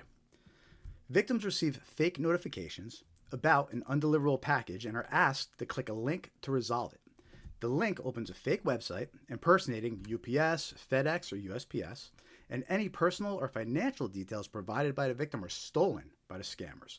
There never was a package, right? And this scam, it's actively circulating right now. We've seen reports about it recently, but it always picks up more during the holidays. So as the end of the year gets closer, you're going to start seeing this scam more and more. Because the idea is more and more people are sending and receiving packages, right? So if they get these text messages, they're more likely to think it's real. But what's important to know and realize is that UPS, FedEx, USPS, they will never send you text messages like these. You would never get a real text message from UPS that you didn't request or weren't expecting that says your package is delayed and to click a link, right? If you wanted to get updates on a package, you would actually have to go and request it individually for each package. So you would never get just random notifications about supposed packages that couldn't be delivered, right? If UPS, FedEx, they can't deliver a package, they leave that note on your door, right? They don't send you a text message, they leave a note on your door. Right, so if you get any kind of text message claiming you have an undeliverable package, don't trust it. It's a scam. And definitely be aware of that as the holidays approach. Again, this one picks up a lot during the holidays. And I'm going to show you some examples of what this text message might look like. Right, and this one's, you can tell it came from an email and it went to somebody's iPhone, right? But UPS ground schedule, or UPS ground reschedule your shipment delivery. We attempted to deliver your UPS package on June 23rd. Notice that little grammar spelling mistake right there? June 23rd, right? So that's a little giveaway. Again, we're going to be seeing less and less of that because of AI. AI is going to generate these things to be more believable, but you see a little mistake like that, it's a big red flag that it's not real. It's not a real text message. But anyway, let's continue. We attempted to deliver your UPS package on June 23rd, but were unable to contact you, and the delivery could not be completed. Your package needs to be signed for in person, so please reschedule a delivery by doing the following. Right? And then it has a link to the fake website. And notice how they included ups.com in the website's name, right? But it's just a tricky way to actually direct you to this fake website, packages.bor.cc, or some strange website, right? So don't fall for that trick that scammers use when they put this little @ symbol there. So that's one example of an undeliverable package, text message you might get. But here's another one. Due to invalid address, you have a package that needs to be delivered, but it has been suspended due to incorrect delivery address. If you do not update your address before 24 hours, your package will be delivered or returned to sender. To deliver your package, please update your address by clicking the link below. Right, and that has a link to a fake website that's going to steal any details you enter. Kind regards, USPS team. Here's another one. The USPS package has arrived at the warehouse and cannot be delivered due to incomplete address information. Please confirm your address and the link within 12 hours. And it's got the link to the shady sounding website. All right, please reply yes and exit and reopen. There's that instruction that we mentioned. That's always a red flag. When you see that instruction to reply yes and reopen a text, there's a red flag. You're dealing with a scammer. Another example of an undeliverable package scam text. This one's interesting because what the scammer did was he actually created a group text, a group chat, right? He named the group chat to USPS to make it seem like it might be a legit, or make it seem more believable, I guess, right? So he names this group chat USPS. And since the package does not have a house number, the package transportation is interrupted. Please update, and then it's got the link to click to the fake website. And by the way, we're actually seeing scammers using these group chat scams a lot more often. And there's a few reasons why. I'll talk about that a little later because that's really, I don't want to interrupt the flow of the scams we're talking about here, but I do want to talk about why you might be seeing more group texts and group chats used by scammers lately. And Dave, if you're still listening and watching, I'd love to hear your opinion on this because I know you're really into this stuff too. As far as these group chats, if you've been seeing a lot of these group chat scams and why you think they do it.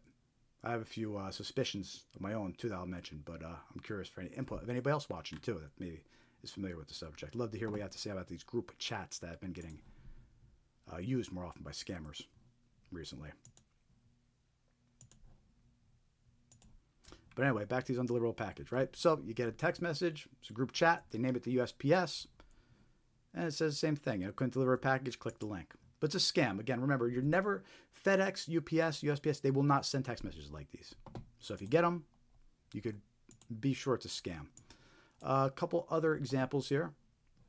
These last two examples, as far as the undeliverable package scam goes. This example comes with an attachment, right? We had an example earlier of another scam that just included an attachment, right? The unpaid road toll scam. But here's an example of the undeliverable package scam that includes an HTML attachment. And again, never open attachments that you weren't expecting. All right, because, best case, they just include a link to a fake website. Worst case, they'll install your device, they'll install malware on your device. They'll infect you with the virus.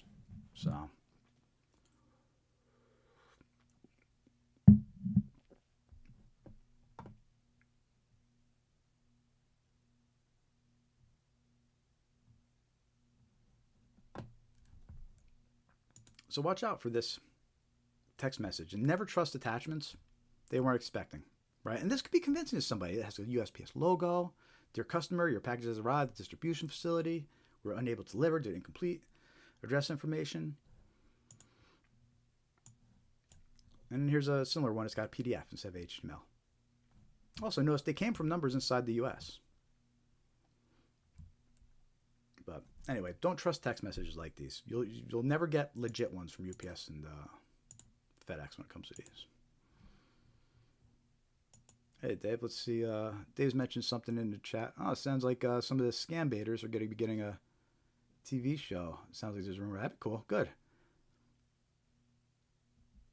I'm glad they're getting some attention. That it's important to get it out there. And if the thing about those, they're entertaining, right? So it makes sense. They get a TV show. It's pretty cool. They can make it entertaining.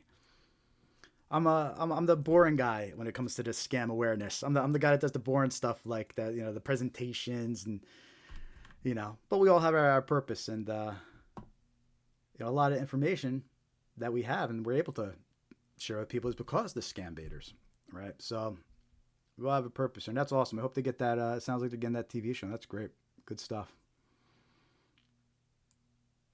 Yeah, Dave says that's a couple of them tuned in over here at Scamware 101. Hey, nice. Hey, if they're tuning in, awesome. It's always good to know. I'm always looking for collabs and ways to work together, getting awareness out there, spreading the word. So I think I think a lot of those scam baiters are on the same page where we have to work together, right? It's a community. Everybody has to kind of look out for each other, get the word out, and and we got to work together because we're going against call centers full of scammers, right? We're going against armies of scammers, all right? So we all got to work together and do our part. So that's awesome. They got a TV show. Good for them. And hey, if you're tuning in, I'd love to be part of it. Reach out to me. Contact info is on the website. Hit me up. I'd love to be part of it any way I can. Hey, maybe even advertise a little bit for you too. But anyway, undeliverable package scams, right? So we just looked at a bunch of examples of those text messages. Never trust any messages like that if you get them from UPS, FedEx, UPS. All right, but there is a fun article I do like to share when we talk about this scam. It was a Wired news article. It came out last year, August 8th, right? And the headline was, USPS text scammers duped his wife, so we hacked their operation, right? Love it.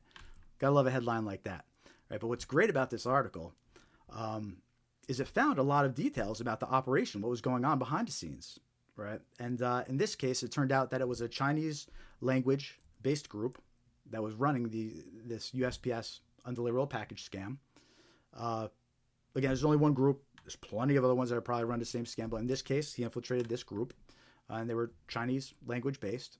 And one of the things that was fascinating is he discovered that they were sending up to 100,000 scam text messages per day, globally. Because by the way, this is a global problem. A lot of times you read BBC articles, right, coming out of the UK. They're dealing with the same scams they are in the US, right? So these same scams are circulating everywhere. But anyway, so one of the first things he discovered when he infiltrated the scammers network is they were sending out up to 100,000 scam text messages per day. And again, this was over a year ago. So they're probably able to send out even more now. You heard about that recent bust that happened in, was it New Jersey, New York, where they found those SIM card centers, right? They found all those apartments that were rented out, and they were just filled with these SIM cards and phones that were being used. And the headlines made it sound like this network's here to take down the phone system and this and that. Personally, I think that claim was a little overblown, just trying to get headlines. Really what those guys were doing is they were using that network to hide themselves, right? Whether they were threatening people through it, they were able to use that SIM network to hide who they were, but they're also using that SIM network. I guarantee you that SIM network is being used to do these scams we're talking about here. Like, there's no doubt in my mind that network is not being used. It's definitely being used for these scams we're talking about too. So it should have, in my opinion, they should have covered that a little bit more about when they were talking about those networks and what they're being used for. But they kind of went with the more clickbait attention, where it's like they could take out the whole phone system around the UN, right? But that's not what it was there for. It's there to send out these scams and for people to do things and hide their identity. Anyway, I digress. Let's get back to these undeliverable package scams in this article, right? So the guy infiltrates their network. He finds out they're sending out 100,000 scam text messages per day. Point is, they're probably sending out even more now, right? So if you ever wondered why you get so many, it's because they can. It's because they can send out so many. He also found out a few other interesting things about this criminal organization sending out these undeliverable package scams. They had 438,669 unique credit cards, almost 500,000 unique credit cards from victims, right? So that's another example of why these scammers do this. It's working. They're winning. 500,000 unique credit cards from victims, right? Many people entered multiple cards. 50,000 email addresses were logged, including military and government email addresses. All right, and victims were spread across the United States. So he found out a lot of details about that specific operation. And just the part that I find fascinating and most useful is that 100,000 scam texts per day. And that's just one group, right? Think about all the other groups that are out there doing these same scams that have the same capabilities. There's probably millions of these scam text messages going out per day, right? So you need to be aware. And don't think, and that's another reason people might think they won't target me. It won't happen to me. You're just a number, right? You have a phone, you're a target, right? It's a number that gets entered into their system, and when they're sending out those hundreds of thousands of text messages, you're going to be one of those numbers they send it to. So anyway, undeliverable package scams. You get the text messages. Expect to see them soon. The holidays are coming. It always picks up. Don't fall for it. FedEx, UPS, USPS, they'll never send out actual text messages like these. Also, be aware of the email version of that scam as well. Last year, we were the only organization that reported on a email version of that scam. Right. And even to this day, I don't think anybody else really reported on it. But we put up an article on our site about it. We put screenshots about the email version of this undeliverable package scam. And what's interesting about this email version, it was designed specifically for the holidays. So we're going to talk about it a little bit right now because it's probably going to pop up again very soon. Right. So we talked about the undeliverable package scam and the text message examples. Right. Here's an email version of that scam. Right. And you see the emails dated November 16th, has FedEx's logo. Right. But then here's another one, November 22nd, a week later. Right. So the first one is on the 16th, impersonates FedEx. Second one's November 22nd, a week later, impersonates UPS. It's all during Black Friday, the holidays, right? That's when this email scam suddenly popped up. And it's a twist on the undeliverable package scam, right? So it's an email. It says, we understand how frustrating this could be. You know, we're sorry your package appears to be missing or delayed, right? And then it says they're offering you a compensation product up to $100 in value, right? Look, FedEx, UPS, it'd be great if they offered us gifts worth $100 and $200 every time the package was delayed, but they don't, right? So if you get these emails, it's a scam. Don't fall for it. Definitely don't fall for it. It's a scam. I suspect you're going to see this one popping up soon again. This launched during the holidays, during Black Friday.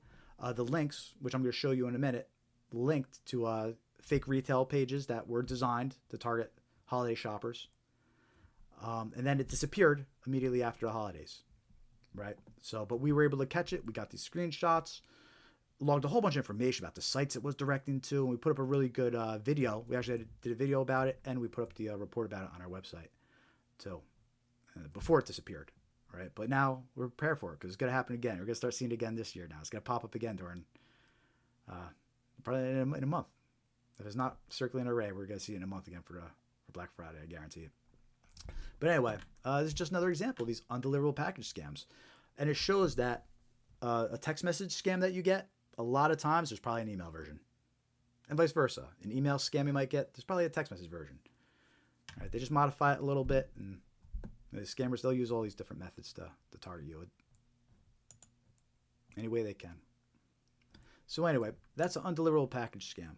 Right? Again, you'll never get text messages or emails like that from these delivery companies. It's 100% a scam.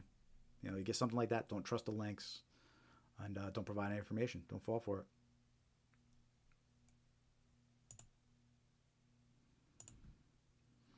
Yeah, Dave. So I'm seeing you replying to the chat about the group text chat that I mentioned earlier.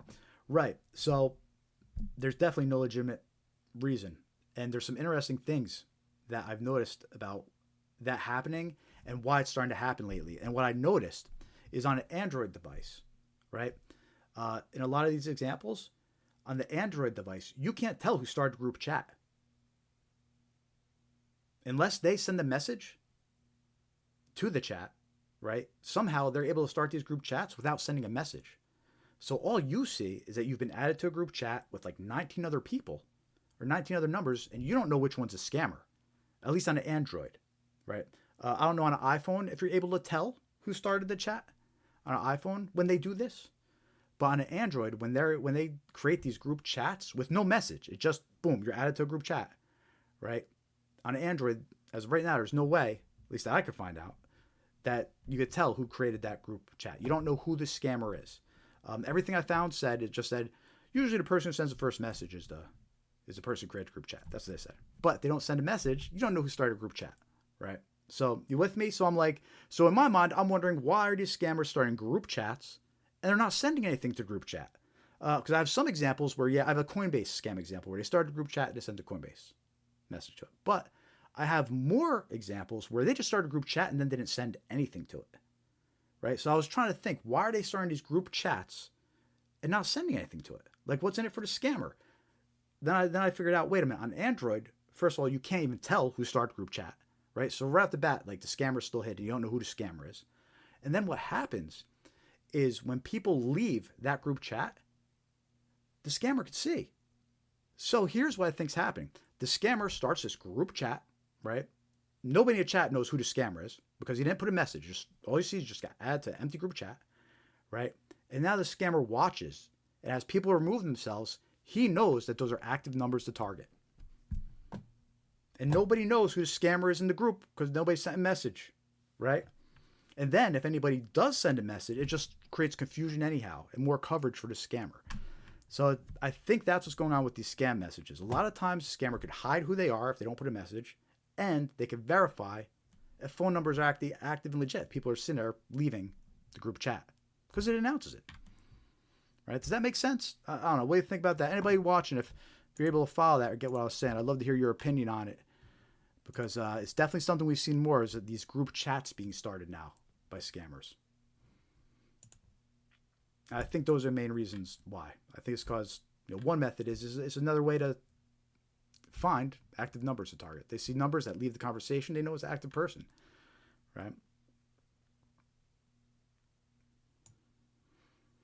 So anyway, something to keep in mind, or if you're wondering why you're getting so many of these blank, like me, if you're getting so many of these blank group chats created by people you can't tell and don't know who they are, right? That's why. It's I think it's a new version of a wrong number scam. It's a new way for them to see, oh, look at these 10 people who left the chat. Those are active numbers I could target now. They're always thinking of clever, something new, something clever. So be aware of that. And if you're getting a lot of those group texts, that's why. In fact, I don't want to recommend, when you get those group texts, I recommend you don't leave them. Because when you leave them, it announces to the scammer you have an active number, right? The best thing to do, I think, when you get those group texts is, if you can, block them. I think it's a little easier to block them on iPhone. I don't know, but Android, the block option is actually hidden. Like if you're viewing the group text, the block option isn't on that screen. What you have to do is you have to go back to the screen with all your messages, and you'll see the group one listed there. You hold down, you press down on the group one, and then it gives you the option to block that group text message. Right. So as far as an Android goes, when you get those group texts that it's a scam or that it's blank and you suspect it's a scammer trying to see, who leaves, don't leave the conversation. Instead, block the entire group chat. Right. This way the scammer doesn't see you were an active number that left, and you're blocking the chat, so you shouldn't get, even if people start replying to it and so you're not involved anymore, right? Because it's blocked. But nobody saw that you were an active number left, right? So I think that's my advice when it comes to that type of scam that starts circulating now, these group texts. Oh yeah, and also there's the case where they create these group texts and they rename them to something that sounds more convincing too, like that USPS example that I just showed, right? We just shared. Let me bring it up real quick again. We just shared this text message example of an undeliverable package scam, and one of the examples was this group text, right? And you can see the scammer, or this group chat, and you can see the scammer named it to USPS. So he makes it seem like it might sound more legitimate. So, wow, I got a message from USPS and it said my package needs to be returned, right? So they're utilizing these group chats for multiple different things. It's interesting though, seeing how they do that. But in the case of the Android device, just using this as the example right here, if this number didn't send that message, this initial message that says since the package was not, if he didn't send that message, what these scammers are doing, they're able to start these group chats without a message, right? So you can't tell on the screen who added you. Maybe on an iPhone you can, but on Android you can't. So anyway, just something to be aware of in general when it comes to these group text messages. doing some shady things with them, and the way it impacts Androids and iPhones is different too. So I'm not sure exactly if the things I mentioned impact iPhone in the same way, but Android, yeah, you can't tell who opened that chat, and it's tricky to block those. But anyway, let's continue with these common scams that we're talking about here, because I saw the viewers pick up. So we're gonna keep on going a little bit. If the viewers stick around, and if we keep on getting some more comments, and the count goes up, we'll keep on going. I'll keep going. But in the meantime, how are we all doing tonight? Let me know you're watching. Say hi in the chat. Leave a comment. Look, we do this live stream every week, trying to spread awareness about common scams, right? These are all scams that target you, your friends, your family, your loved ones. Important to be aware of, all actively circulating now, right? And we're trying to put something good out there. So hit that like button, hit that subscribe button, that follow button. It really does help. I'm feeling pretty good. We're going to keep on going with this live stream. So there's still more time to invite some friends and get some more people here. Make sure to join our free mailing list, scamware101.com, and hit join mailing list. I'll send you some reminders when we're going live, when we put up some new content, some scam warnings.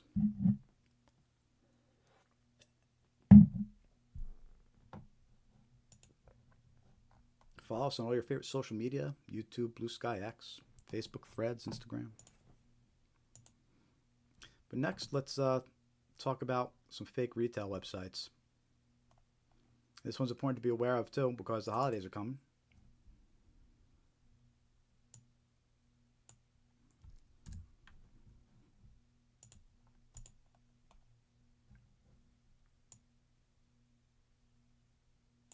So these fake retail websites, basically what this is when scammers create fake websites to sell products that are never delivered.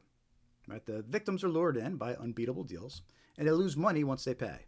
The scams often target holiday shoppers, all right, and those seeking trending items.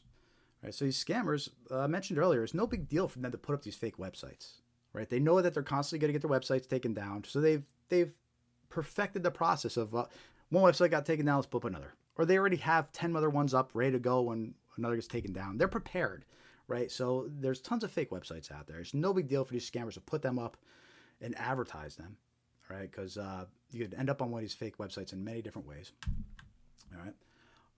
And we see this type of scam pick up a lot during the holidays because they'll offer items that they know are trending and that people are looking for. Earbuds, right? These wireless earbuds were a popular item. And the Labubus this year seem to be a popular item. We're already hearing about, counterfeit Labubus and fake retail websites selling those. So it's always important to be aware of these fake retail website scams. And the example I just shared before of the undeliverable package scam email that offered a compensation product, right? That scam, it evolved into a fake retail scam, right? It says you have an undeliverable package, get your free product, you click on a free product. Now it turns into this fake retail website that's offering you all these products, right? So here's some examples from that specific fake retail website, but this could really be, you could end up here in many different ways, whether it's an email that claiming you could get a free product or an advertisement that you saw pop up saying, free pair of wireless headphones, just pay shipping, right? Or maybe it was a search result. You're searching for wireless headphones and you found this amazing deal where it's free, just pay for shipping, which by the way, it's always a red flag. Right? When you're getting offered items that are worth $100, $200, and they're saying just pay for shipping, it's probably a scam. Right? If it's too good to be true, it probably is. And again, we see an increase of these during the holidays. These examples, I saved these myself last year during Black Friday. Right? You can see the big banner across the top, Black Friday sale. All right? So be on the lookout and aware of this scam happening this year too. Right? And in this case, they're offering your wireless headphones. They say they're valued at $175. Just pay $8.95 for shipping. All right, but this is fake. Any details you enter, any shipping information, payment information, is going to get stolen by the scammer. And here's another example for that same scam. Except this one's saying a portable heater, worth $175. Right, but then they say just pay shipping, $8.69. Too good to be true. Don't trust it. It's probably a scam. Any details you enter will get stolen. And here's one more example of these fake retail websites. Right? This one offers the wireless earbuds. but it's a scam, right? Any details you enter. Look, they say they're worth $175. You could get them for free. Yeah, I wouldn't trust it, right? But it's a scam. And look, I mentioned that you could land on these fake retail websites in many different ways, right? There's the emails. It could be an email that comes from a vendor. You know, thank you for being a valued customer. Click this link for a free, product, free earbuds, right? It could be a scam, right? You could be on Facebook or another social media site, right? And there's an ad for these wireless earbuds, right? Because the scammers can purchase ads just like anybody else. Just because you saw an ad for it, that doesn't mean that you could trust it, right? So we know that scammers are purchasing ads on Facebook and other social media sites, right? And then there's the search engines, right? These scammers, they will purchase sponsored listings just like anybody else does, right? So these scammers, they'll buy search results for people searching for earbuds, right? And you'll end up on these fake websites because you'll find them, in the Google search results. So you have to be suspicious of these websites that offer these deals. And it doesn't matter if you see an ad, that doesn't mean you can trust it anymore. Right? So you have to do your due diligence. You got to research the website, see if it's got any reviews. If you're thinking about ordering from a website that you don't know anybody that's ordered from it before, be prepared to get ripped off. And, there's a couple of things you could do to kind of protect yourself if you're going to order from a site like this. I recommend not ordering at all. But if you are, what you could do is some of these credit card companies, right, they let you generate these virtual numbers. So you could generate like a virtual credit card, right, that only has a $10 limit on it, for example. And then you would enter that on here. So at least if, the payment information is stolen, it's worthless to them, right? So you could do something like that. It gets a little technical and tricky, but really at the end of the day, you don't want to risk it. You see an offer like this, it's going to be a scam. 99.9% of the time it's going to be a scam. It's not worth the risk to go for it. All right. So anyway, watch out for these fake retail websites. We're going to be seeing more and more of them as the holidays approach. They're going to use popular items, right? There's going to be ads for them. There'll be search results for them. There could be amazing deals. Don't be a sucker, right? You got to stay vigilant, and if it's too good to be true, it probably is.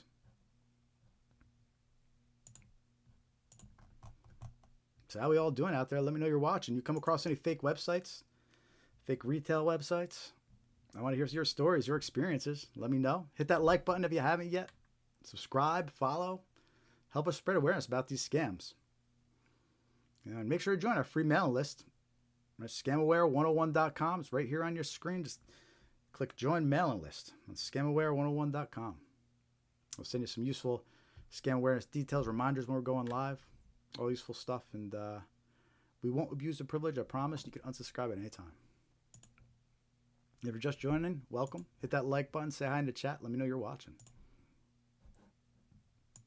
Next scam we're going to talk about here is fake gift card scams, and this is going to be the email version.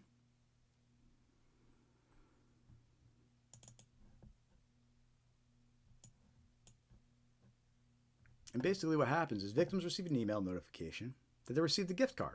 When the victim attempts to activate the gift card by clicking a link, malware is installed in their device, or a fake website is opened to steal personal information. Right? And an example of that might be this. Right? You get an email, it says from Venmo, it says your $50 gift card is here. And at the bottom, it says your company has given you an employee rewards card. Activate your card today. All right? But this is a scam. In the case of you getting an email like this, you want to verify what the person is supposedly from, right? So in this case, since it's supposedly from your employer, you want to verify with them. Did you send me this, right? If it says from a friend or family member, you want to verify with them first.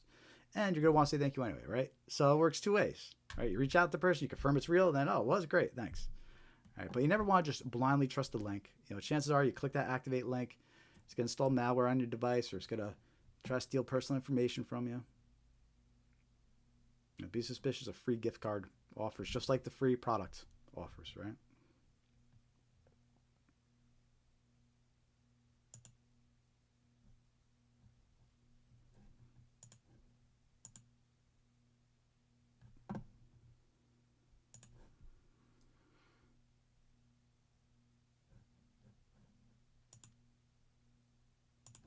All right. Again, they're keeping going for a little bit more here. Wow, we just hit 3 hours. So we started streaming at 5:45 p.m. Eastern time. So we just crossed over 3 hours. I'm feeling pretty good though. I probably drank too much caffeine. I'll probably be up all night, but we're gonna keep going. Why not? So if you're watching, say hi in the chat, leave a comment, let me know you're here. Hit that like button, subscribe button, follow button.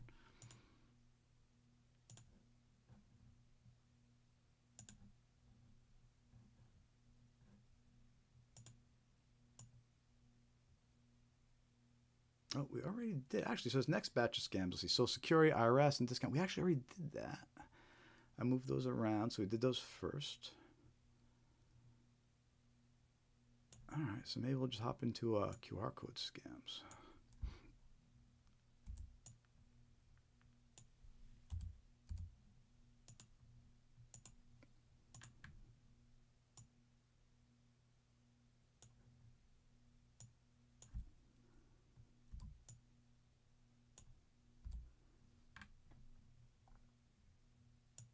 Just updating the agenda here, just trying to make it more realistic. We switched things around this week because I figured if anybody joins from the West Coast, they always hear the same stuff every week. So I switched it around a little bit, and if those who joined a little late from the West Coast, they'll get something a little different than usual for them.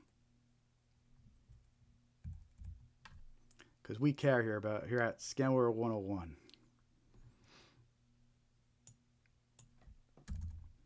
Yeah, according to this schedule, where are we going until after 10 o'clock? I don't know if we will, but according to this, we will. So we'll see. We'll see how we're feeling. Give me the proper motivation, and I'll keep on continuing. But for now, we have plenty of good stuff to keep on going over.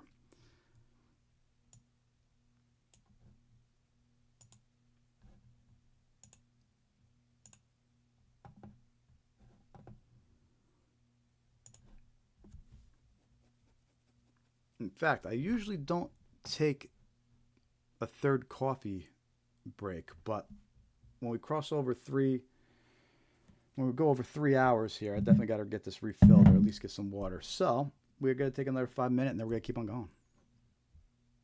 Everybody cool with that? Let me know in the chat if you're down for that. I want to hear from you. And if anybody's joining from the West Coast, you got a special treat this week since we're going to be going a little late for you. Unfortunately, I think it's during football, so might be losing some viewers there.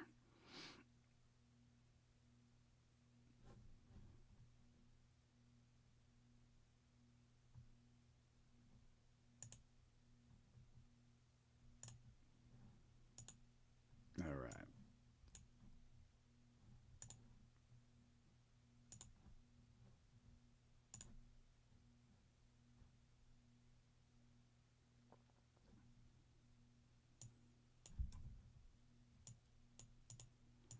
So then the agenda.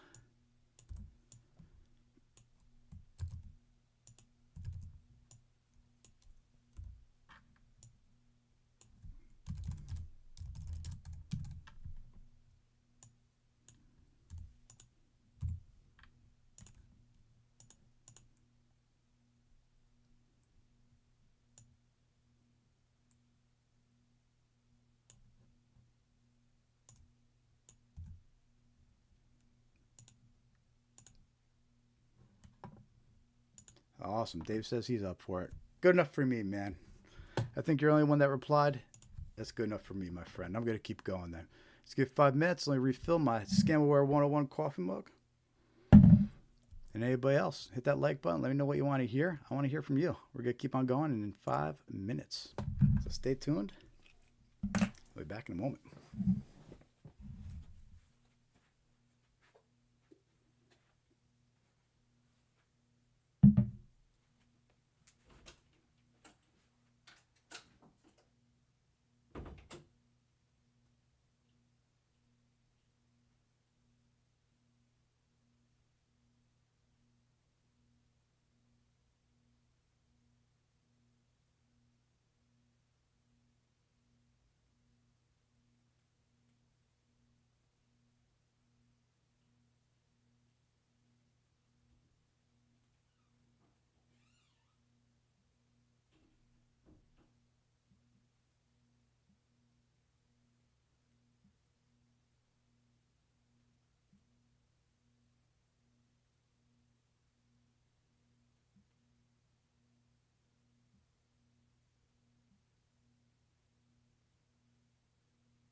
We're back and we're going to keep going. Got some more good stuff coming up. If you just joined, say hi in the chat. Let me know you're watching.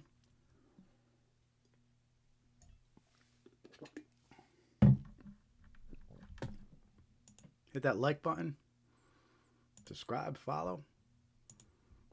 It all helps. Spread awareness about these scams. And look, all scams we talk about, these are all scams. They target individuals, right? They target you, your friends, your loved ones, ordinary folks. So it's important to be aware of these scams. So let's continue.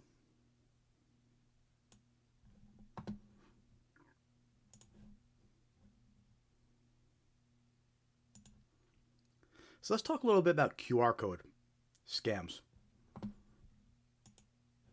I just added this section a couple weeks ago. I haven't really perfected it, but it's important to talk about QR code scams. They're starting to have a little bit of a resurgence, and thanks to these QR code scams, all these traditional mail and snail mail scams are kind of getting new life brought into them.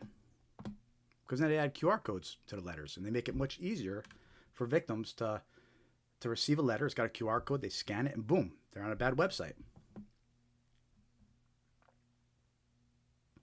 So let's go over some examples, because when it comes to scams, these QR code scammers, they're pretty creative, So the first example we'll talk about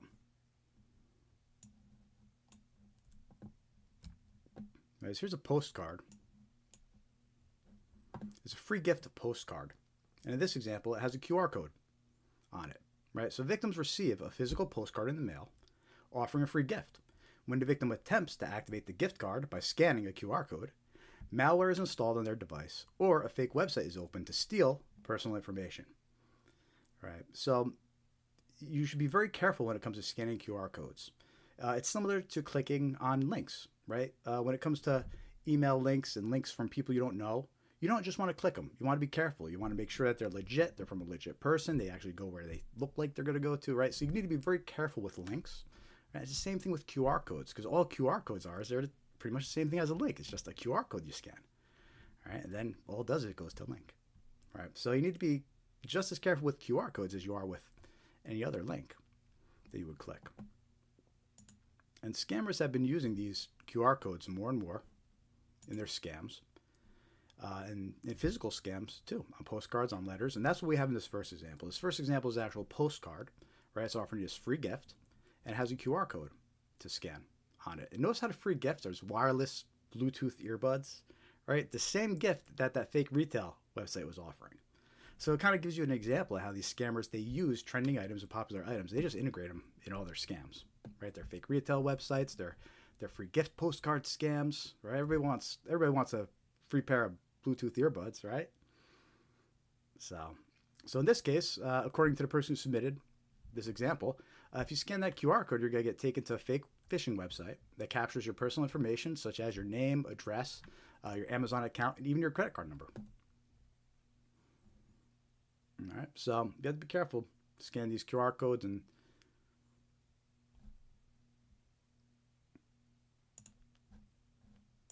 let me show you another example here. And also something to keep in mind when it comes to QR codes is there's a scam called the brushing scam. And we actually did a video about this scam last year. Because you always start hearing about brushing scams during the holidays, right? Because people start getting these packages and they don't know why they received them. And these packages, they'll contain these little worthless items. Like they'll contain some flower seeds or like a keychain or a ping pong ball, right? And people are just receiving these random worthless packages and they're like, what's going on? I don't get it. And it has no from details or any information about who sent it, right? And they're known as brushing scams because what's happening is the scammer is just sending these worthless items, right? They're purchasing them through a store, but then they're able to leave these fake reviews, right? So they leave these fake reviews by purchasing these worthless little items, and they just put in random fake addresses, right? But they might put in your address one time. So suddenly you're getting these weird little envelopes with worthless items, and you're like, what's going on? I don't get it, right? But a scammer is secretly behind the scenes. He's just leaving all these reviews, and he's placing orders using your address. So in most cases, when it comes to brushing scams, there's not much to be too concerned about, but something that you do have to be careful about and why I bring this video up onto the screen here. Something you do have to be concerned about is if any of these packages that you receive or envelopes that you receive are from an unknown source, it doesn't give any details, and if they include a QR code, don't scan it. That's known as a brushing scam. What they're trying to do is they're trying to trick you into scanning this QR code, right? They send you a package of some worthless item. They're able to leave themselves a great review, blah, blah, blah, I made this purchase, right? And as a bonus, if you scan that QR code, you'll get malware installed on your device. You'll be taken to a fake website, right? So it's known as a brushing scam. In most cases, it's harmless. You get these packages, just throw them out, right? But if it has a QR code, don't scan it. Don't scan it. Right? We did a video about that. You can see right here, brushing scams and QR code scams. We did the video 9 months ago. All right, so it's still just as relevant today. So when you start hearing about these brushing scams, because I guarantee it, you're going to start hearing about it. Every holiday season, we start hearing about these brushing scams that are going out and warnings. All right, this video breaks down, what they are.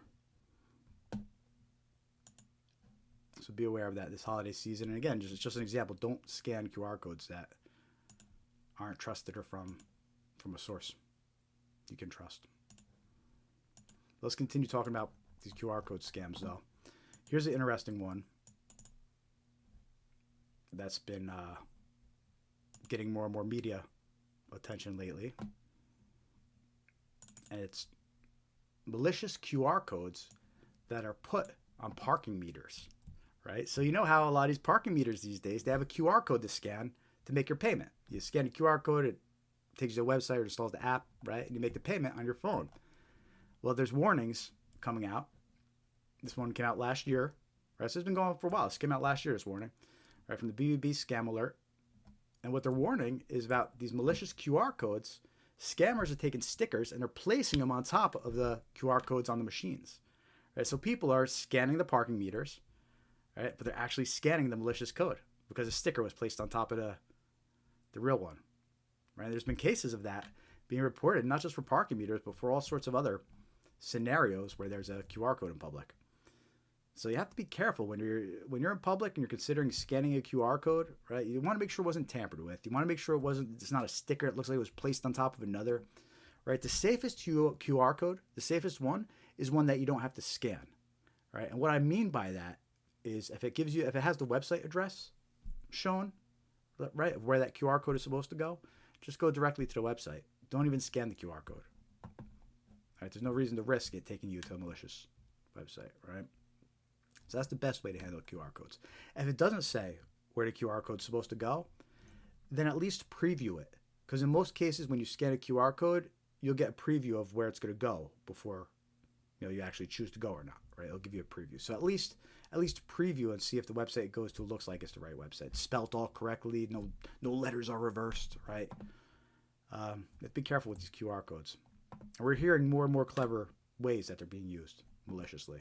So keep your guard up with that, especially any free offers you might get.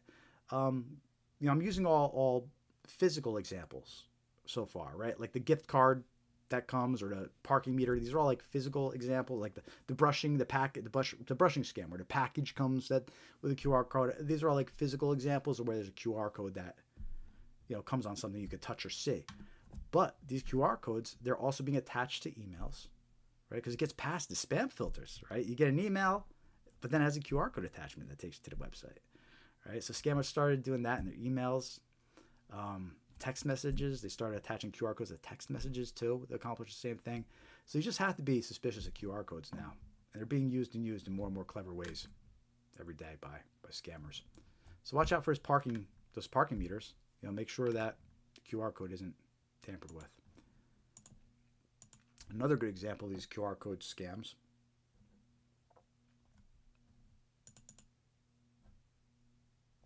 So here's a warning, and there's quite a few warnings about this. A warning from Houston, a warning from Denver, quite a few major cities warned about this scam. But what this is you can see, this is an actual paper ticket, right, that's being left on somebody's windshield, and it looks like a parking violation. This one impersonates the city of Houston, notice of parking violation. And that says parking violation, $90 or $75, and paid this late and that, blah, blah, blah, right? he covers it. He's covering it with his fingers in the pictures, but then it's got the fake QR code to scan. So scammers are actually leaving these fake parking tickets in people's windshields. And if they scan the QR code, they get taken to a fake website and they think they're paying a ticket, but they're actually paying a scammer. All right, so if you get anything like this, make sure to visit the official website, right, and confirm the details there. This doesn't even look like they tell you the website. I can't see the bottom of the ticket. Maybe they list a fake website on at the bottom, but still, if you find yourself in a situation where you get something like this on your windshield, be aware. Scammers using these QR codes to trick you. You want to confirm that parking violation is even real. All right, so that's a bunch of QR code scams that you have to be aware of. And we'll add more and more to that portion of our live stream as we get more and more examples. But yeah, it's important to take note of those. It's because of COVID. Right before COVID, a lot of people didn't know how to use QR codes or cared to use QR codes. But then when COVID hit, at least in America, when everything was shutting down, right, COVID hit, and all these restaurants, they started making everything hands-free, right, or touchless. So they would put QR codes instead of menus that hundreds of people would touch all day long. They started putting QR codes they could scan on your phone to view the menu. And because of that, suddenly, because of COVID and then that, the hands-free scan with QR code thing, suddenly everybody knows how these QR codes work. So scammers are like, all right, we can start using these.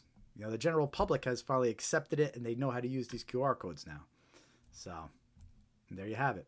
And it brought new life to traditional scams too. Old-fashioned letters they might have sold.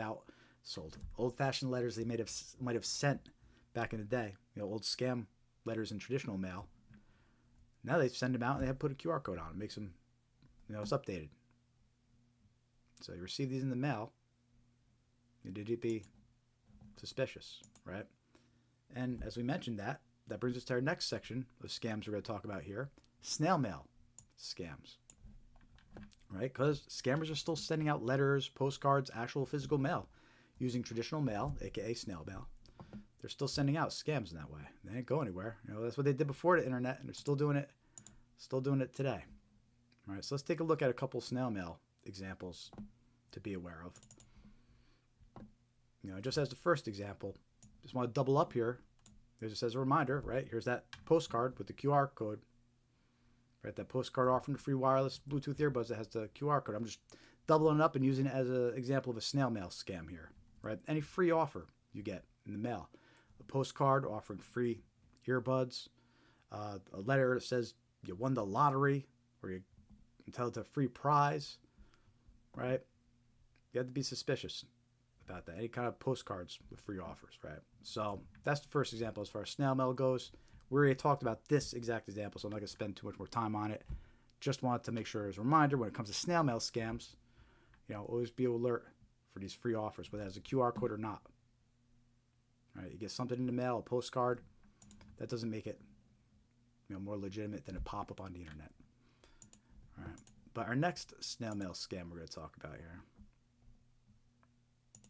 Inheritance scams. Right, so victims are contacted with claims of a large inheritance from an unknown relative, right? And we have an example of that we're going to share with you. And the letter, it impersonates a law office, right? And it claims that an unknown relative passed away, you share the same last name with them, you're entitled to an inheritance, right? And it comes with a letter that is on fake letterhead. It looks like it's from a law office, has a logo, right? So just because you get a letter like that in the mail, it doesn't mean you can trust it. And let me show you an example of this letter. This inheritance scam letter that you might receive.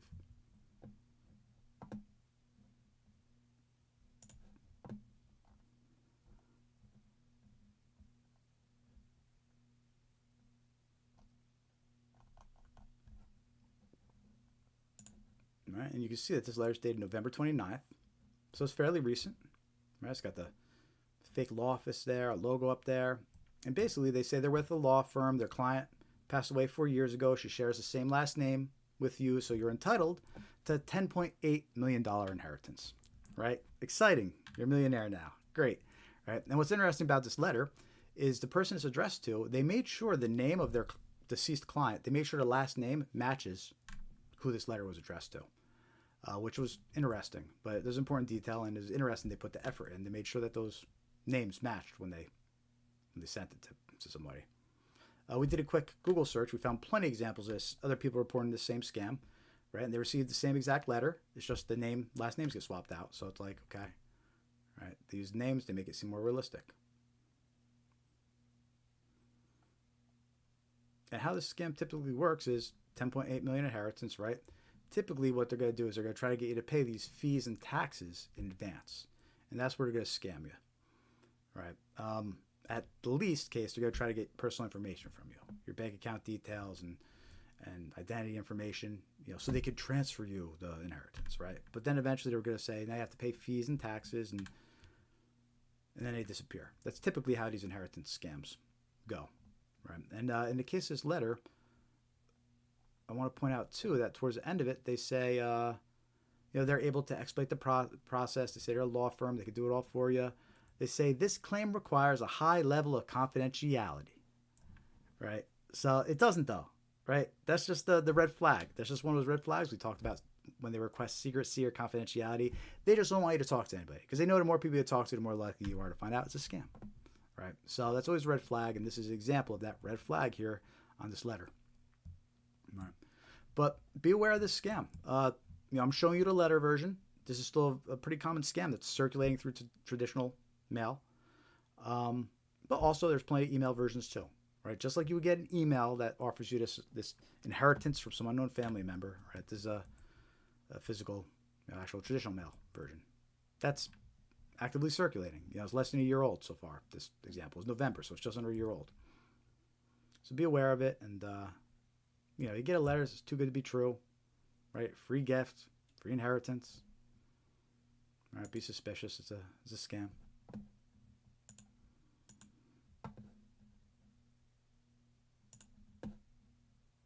How we all doing out there? Let me know if you're watching.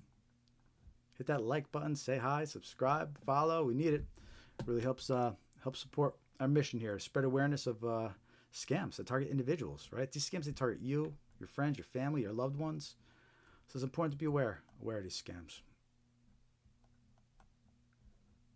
So let me know you're watching. Hit that like button. Say hi in the chat and share your stories. I want to hear from you. If you have any questions, I'll do my best to answer them. That's why we do these live streams, so spread awareness and get the word out. But I think so. We've been going since 5:45 p.m. Eastern time. I'm starting to feel it a little bit here, so I think we're gonna get this wrapped up. We're gonna go over this last scam, the secret shopper snail mail scam.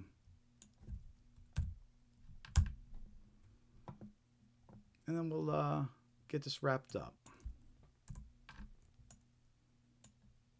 Probably by like 9:30ish. Unless I get a rush of people here.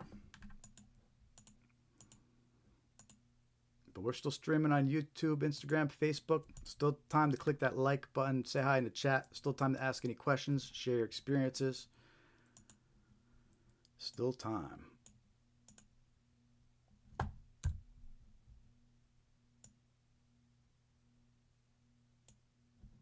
All right, so this last scam we're going to talk about here. We did a video about this one too. So the examples that we're going to share right now, they're also in the video. And the technical name of this scam is a secret survey check scam. But I think a more recognizable name for it is just a mystery shopper check scam. Right? And basically what happens is the victim receives a letter in the mail, right? And in the two examples we're going to share, the letter, it impersonates Walgreens and CVS. And it basically says, congratulations, you've been selected as a secret survey assignment. You've basically been selected as a secret shopper, right? We want you to go into Walgreens and CVS and purchase some gift cards as a secret shopper, all right? And included with this letter is a check. Right? So you'll receive this physical letter, and in the envelope with the letter will be a physical check.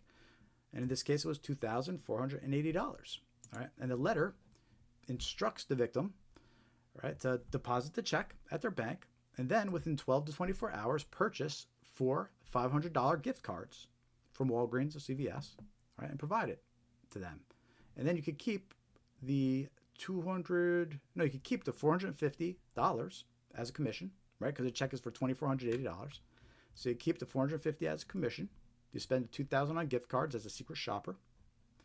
And then it says you do it within 12 to 24 hours, and you'll even get a bonus of $200. All right. So it's your lucky day, right? You get this letter in the mail. You got the check in hand, right? It's like, hey, there you go. Easy $450, maybe even easy $200. You deposit the check at the bank. You follow the instructions. You go purchase the $2,000 in gift cards. Send them to the scammer. A day goes by. Everything's all done. You think you're sitting pretty. You think you just made it easy. $480 extra dollars in the bank, and you're all good.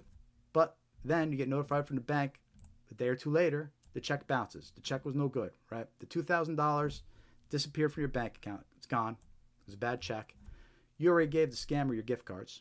Right? So scammer just made off with $2,000 of gift cards, and you're sitting there holding back.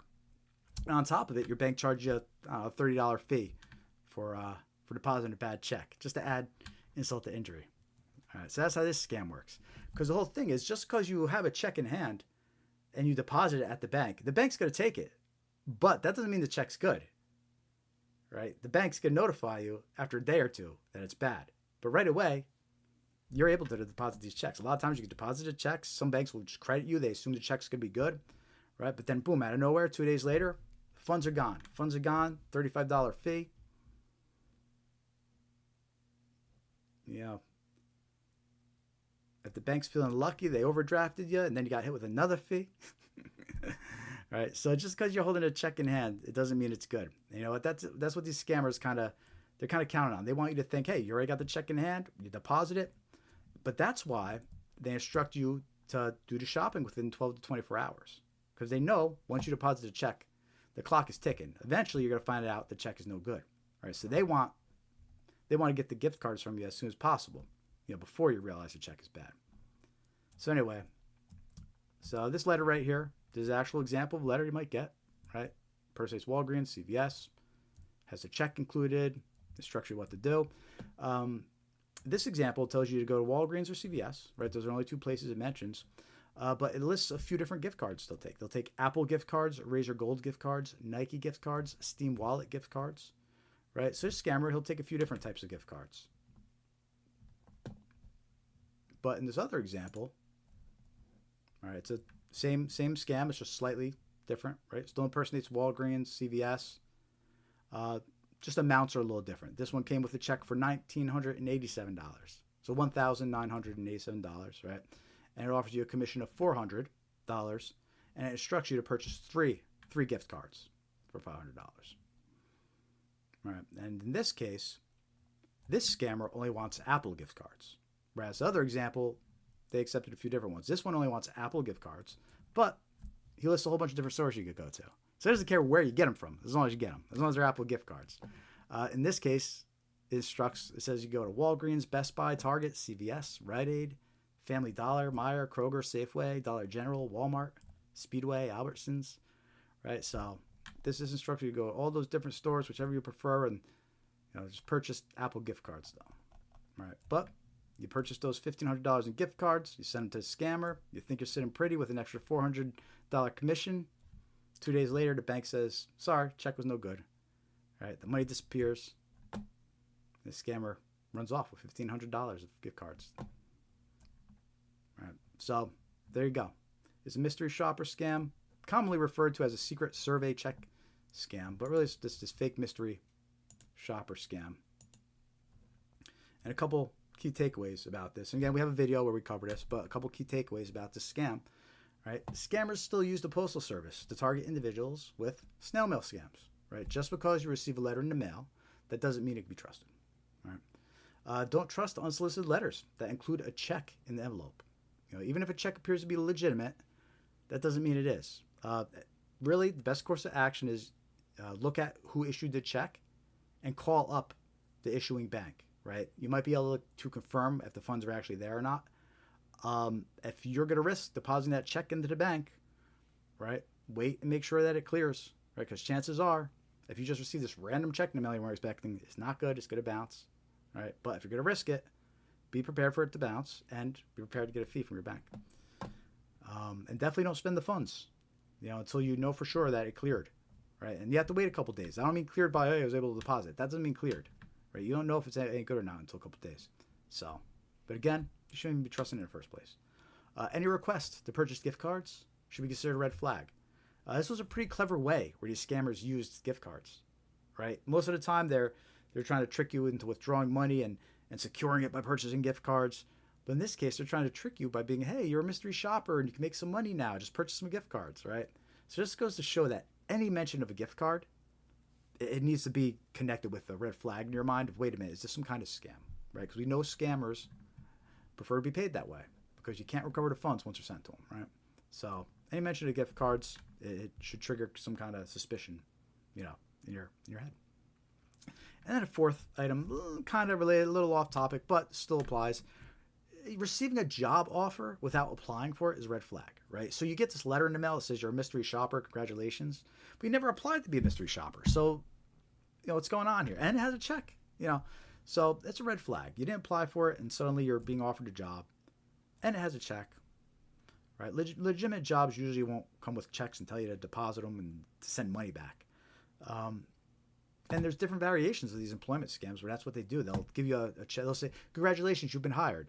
Here's a check for $2,500. Go purchase a laptop, right? But send a laptop to us to configure for onboarding, right? So the person thinks they got hired. They think they just got sent a $2,500 check or whatever. They go purchase a laptop, all excited, great. Let me mail this to my new employer for them to onboard it, right? You mail out the laptop, and the day after, check bounces that they gave you, right? So you just bought a laptop, sent it to go scammer, right? Those scammers just got a laptop, and you're stuck holding the bag. Right. Anyway, point being, you get a check in the mail they weren't expecting, be suspicious. Right. And always have in the back of your mind that, hey, just because it's deposited, that don't mean that it cleared. Right. Make sure it clears.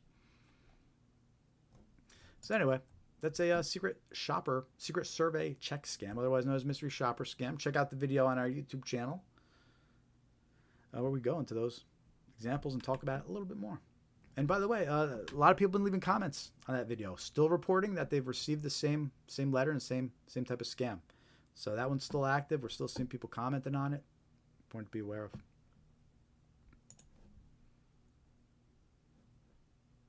And that's it. That's it for our scams for this evening. We talked about over 25 scams. I think 20. We talked about over 20 scams. I think maybe 21 to be exact. So it covered a lot of good topics. Went over those red flags to be aware of. Went for just under 4 hours, right? We started at 5:45 p.m. Eastern time, right? And now we're up to 9:30, so 15 more minutes would be a solid 4 hours, but we're going to get this wrapped up now. Not too shabby, though. So thank you to anybody that joined us and still watching here. Dave, if you're still here, man, I appreciate you. You're always here from the beginning to the end, man. So thank you for your support. Always appreciate you. John, if you're still around, appreciate you too. Anybody else that's watching who's silently watching, I appreciate you as well. Feel free to say hi before we get this wrapped up. And last chance, hit that like button. Don't forget to follow and subscribe. Instagram, Facebook, YouTube, Blue Sky, X, Threads. We're on all your favorite social media platforms. So come follow us, hit that like button, help us spread awareness about these scams, and help us do something good. And don't forget to join our free mailing list. That's on scamaware101.com. Hit join mailing list. It's free to join. We'll send you some useful scam awareness tips. You can unsubscribe at any time, but we won't abuse the privilege, I promise you. We'll just send you some reminders when we're going live and keep you updated with new scam content. So check it out. Join our free mailing list, scamaware101.com. If you want to donate a few bucks, we always appreciate it. You can donate directly at scamaware101.com/donate. We also have a link here at the bottom of our site. Donate or support. All right. And we also have memberships and super thanks enabled over on YouTube. So if you want to sign up for a monthly membership, we got them starting pretty cheap. I think at like $5 a month. We got the lower one starting. We're not really offering much with them. It's really just a helpful way to support. So hey, you want to support with the monthly membership? The option's there. And super thanks are always appreciated too. So it's there if you want. But again, we appreciate just a like, subscribe, and follow. We're happy with that, you know. And that's about it. I want to thank everybody for watching this week's live stream. We're gonna do next week's same time, same channel over here on Scamware 101. 5:45 p.m. Eastern Time next Thursday. Now, in the meantime, hit that like button, leave some comments. I want to hear from you. That's about it. Appreciate you all. Everybody have a great night, great evening, great weekend. I'll see you all next week. Until then, stay safe.